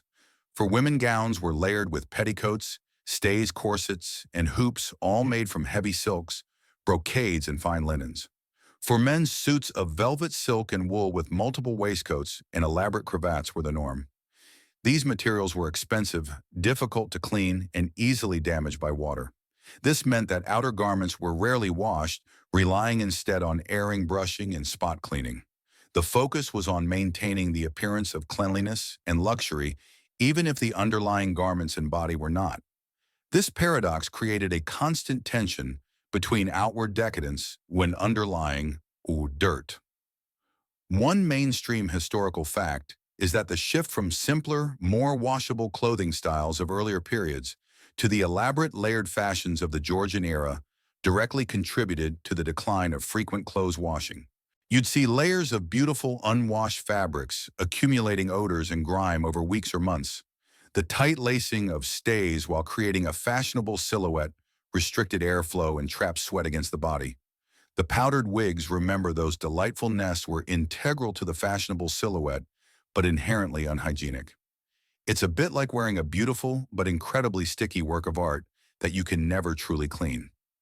The social pressure to adhere to these fashion dictates was immense, outweighing any discomfort or lack of true cleanliness. Here's a quirky tidbit. The elaborate hoop petticoats panniers worn by women in the mid-18th century could be so wide that they made it difficult to pass through narrow doorways or sit comfortably in chairs. While not directly a hygiene issue, their impracticality highlights how fashion trumped convenience and often practicality. Historians still argue whether the extreme emphasis on elaborate and difficult-to-clean fashion was a deliberate strategy by the elite to visually distinguish themselves from commoners who wore simpler, more washable clothes, or if it was simply the natural progression of aesthetic tastes in textile technology. Was it social signaling or artistic expression? So as you observe the fashionable figures of Georgian society, you understand that their outward splendor often belied a more complex reality. Fashion's influence created a bizarre dynamic where elegance was often synonymous with infrequency of washing, turning their clothing into a testament to both decadence and enduring dirt. Following the dictates of fashion, your understanding of Georgian hygiene now examines the very basic nature of their washing facilities, often simple and shared, a far cry from the private, well-equipped bathrooms of today. Forget personal tubs and running water. In this era, the act of cleansing often involved communal basins, hauled water, and a distinct lack of privacy, shaping a very different and often public experience of hygiene. Imagine trying to perform your morning ablutions in a shared area with no hot water on tap. For most Georgian households, dedicated private bathrooms with plumbing were non-existent. For the wealthy, a dressing room might contain a washstand with a basin and a ewer of cold water brought by servants. For the vast majority, washing facilities were communal and rudimentary. This might mean a shared pump in a courtyard, a communal well, or reliance on water delivered by carriers. Inside the home, washing might be done at a large kitchen sink, a scullery, or simply in a portable basin placed in a bedroom. The water itself would often be cold or laboriously heated over a fire and carried to the washing spot. The concept of a private full-body wash was rare and arduous, often done in a bedroom with a large bowl and sponge, or not at all. One mainstream historical fact is that widespread indoor plumbing, including hot and cold running water and flush toilets, only became common in the late 19th and early 20th centuries, making Georgian washing facilities inherently basic and often shared. You'd witness the daily ritual of servants hauling water or family members taking turns at a communal basin, a process that was more about expediency than comfort. The idea of a refreshing private shower was utterly alien. Instead, people would often focus on spot cleaning, washing hands, face, and perhaps underarms, using a cloth and a small amount of water. The process was functional, not luxurious. It's a bit like living in a permanent campsite where the bathroom is a shared bucket in a cold stream. The sheer effort involved in obtaining and heating water meant that conservation was key and extensive washing was simply not practical for most. Here's a quirky tidbit. Some very elaborate dressing rooms in grand houses might have a shower bath, which was a large tub with an overhead tank that could be manually filled with cold water and then released with a pull chain, drenching the bather. These were rare curiosities, certainly not for daily use, and a far cry from a modern shower. Historians still argue whether the rudimentary nature of washing facilities primarily stemmed from technological limitations and the absence of plumbing infrastructure, or if it also reflected a prevailing cultural acceptance of less frequent and less thorough washing, viewing it as sufficient for the needs of the time. Was it limited technology or differing cultural standards? So as you consider the basic and often shared washing facilities of the Georgian era, you understand that cleanliness was a labor-intensive endeavor, often performed in public or semi-public spaces. It was a bizarre testament to an era where the act of getting clean was often a communal chore rather than a private pleasure. Following the basic washing facilities, your attention now turns to a very specific and often desperate aspect of Georgian personal hygiene. Mouthwashes. Rudimentary concoctions often made from curry, vinegar, and herbs. Forget the refreshing minty blasts of today. In this era, attempts at fresh breath were often acidic, herbaceous, and largely ineffective against the underlying oral health issues. Imagine trying to combat bad breath with a swig of fermented fruit juice and a handful of garden herbs. With rampant tooth decay and a lack of effective brushing techniques, bad breath was a common problem in Georgian society. The understanding of its causes was rudimentary. It was often attributed to bad humors in the stomach, or simply the decay of teeth rather than bacterial action. Therefore, mouthwashes were concocted from various ingredients, often aiming to mask odors rather than eliminate their source. Common recipes included diluted vinegar for its acidic cleansing properties, various strong-smelling herbs like mint, rosemary, or parsley, sometimes steeped in wine or spirits. These mixtures might be gargled, swished, or simply chewed to freshen the breath. One mainstream historical fact is that while various herbal and acidic rinses were used for oral hygiene, none were truly effective in preventing decay or eliminating the root causes of bad breath due to the lack of understanding of microbiology. You'd witness individuals discreetly swishing a pungent liquid or chewing on a sprig of herb, hoping to alleviate an unpleasant odor. The acidic nature of some mouthwashes, particularly those containing strong vinegar, could even be detrimental to tooth enamel over time, compounding the existing dental problems.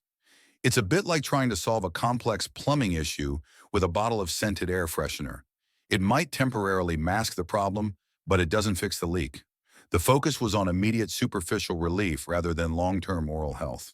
Here's a quirky tidbit: some Georgian recipe books included instructions for making waters, or elixirs, for the mouth, often involving elaborate distillation of potent herbs and spices, promising not just fresh breath, but also the strengthening of teeth, a hopeful if unscientific claim.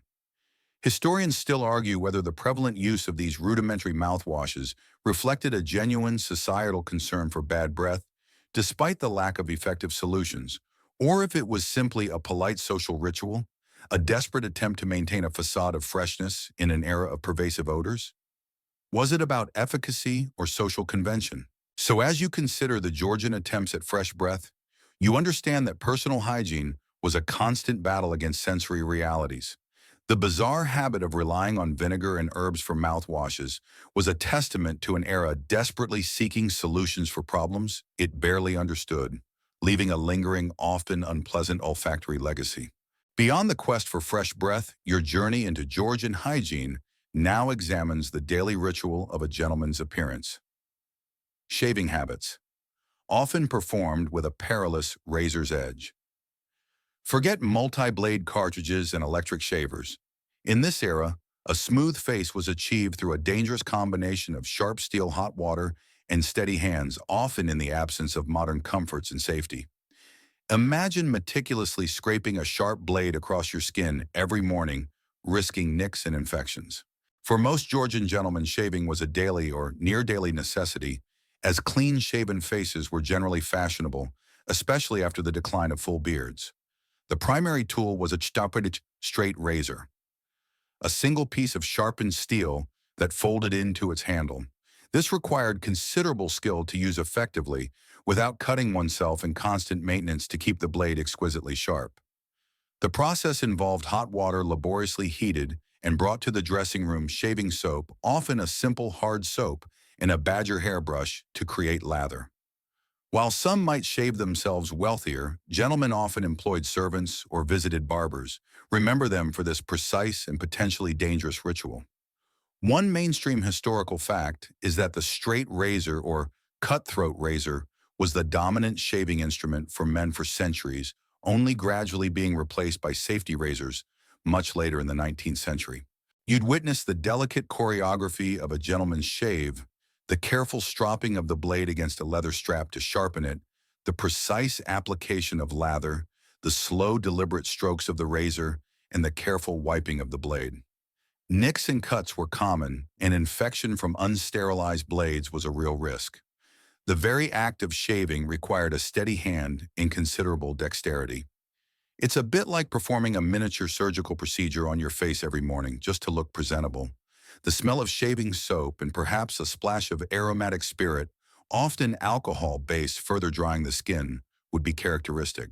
Here's a quirky tidbit to ensure a perfectly smooth shave. Some Georgian gentlemen would follow a rather unusual practice of splashing their face with very cold water after shaving, believing it would close the pores and tighten the skin despite the discomfort.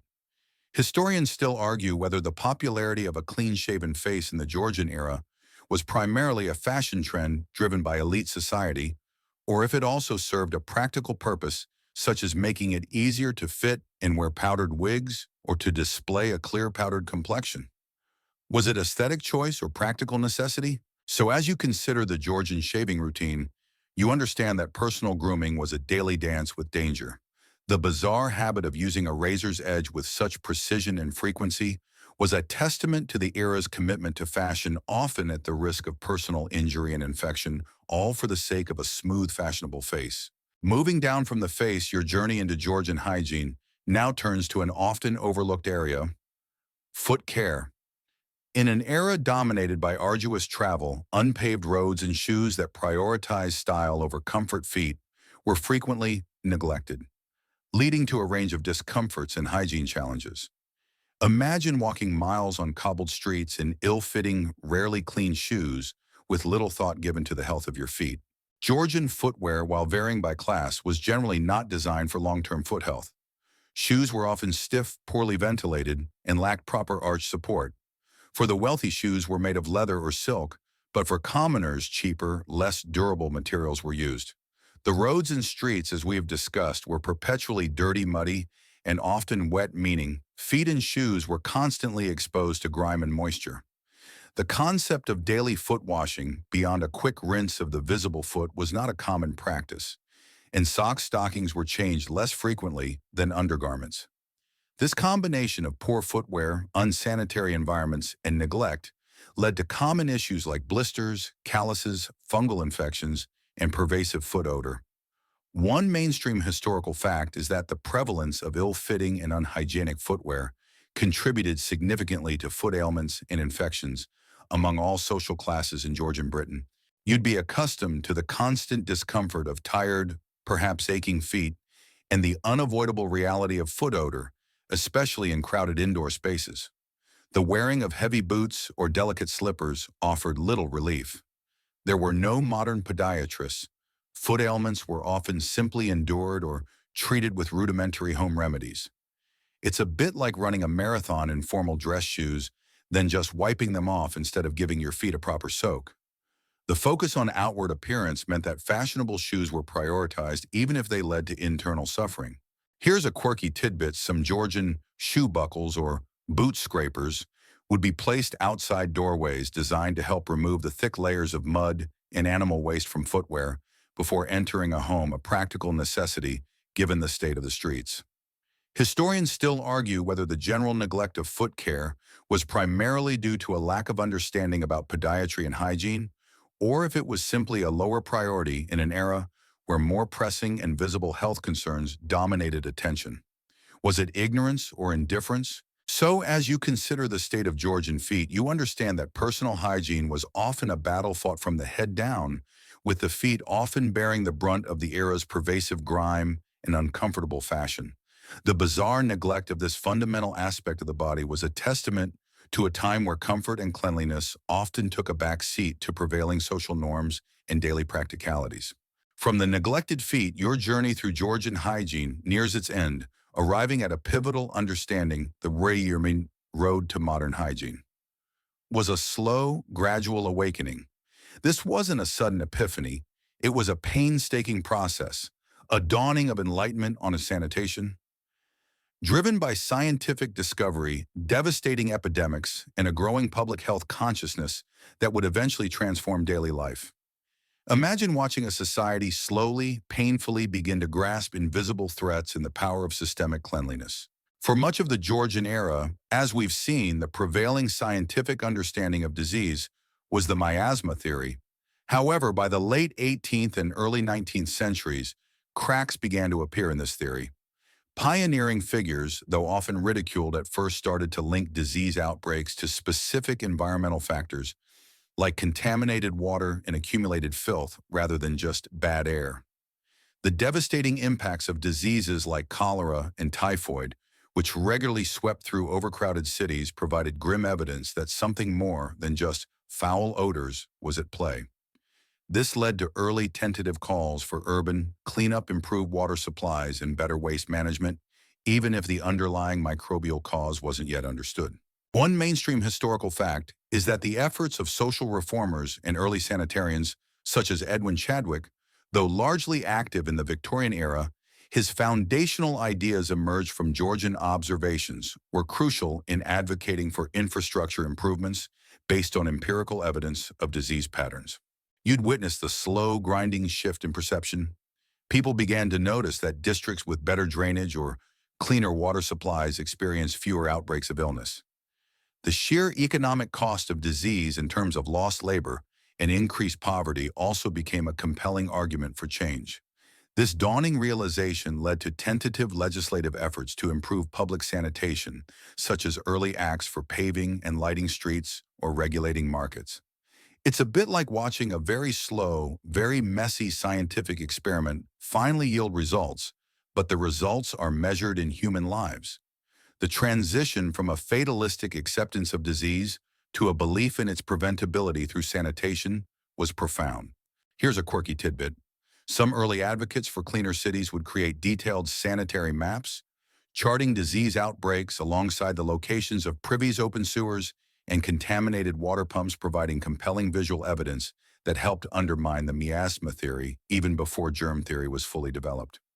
Historians still argue whether the primary impetus for the road to modern hygiene was the advancement of scientific understanding, the eventual germ theory, or the sheer scale of social and economic problems caused by rampant disease forcing pragmatic action, even without full scientific clarity.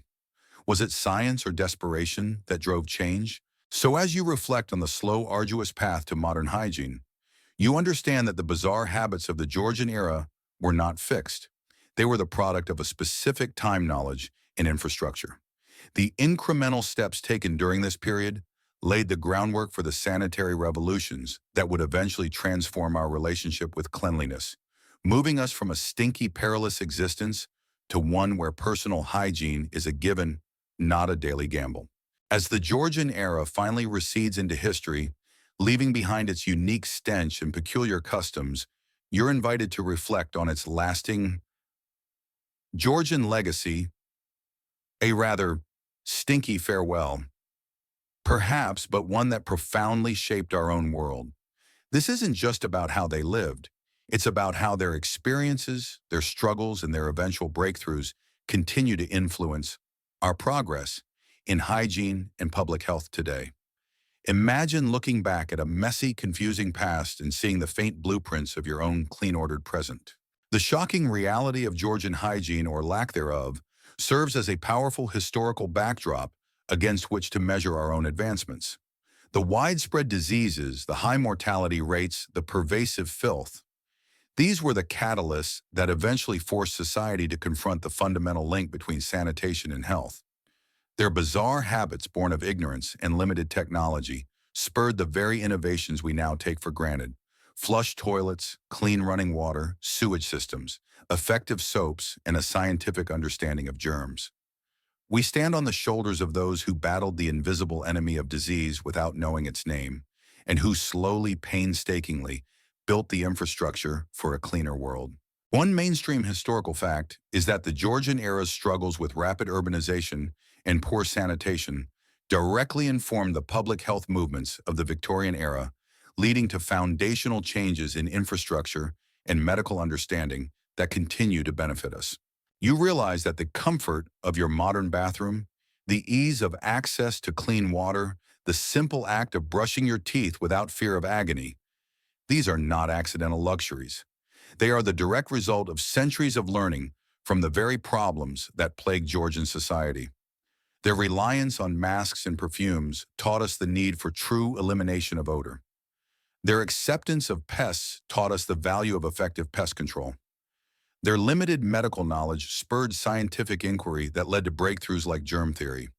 It's a bit like looking at a very rough, unpleasant draft of a novel and recognizing that without it, the polished masterpiece wouldn't exist.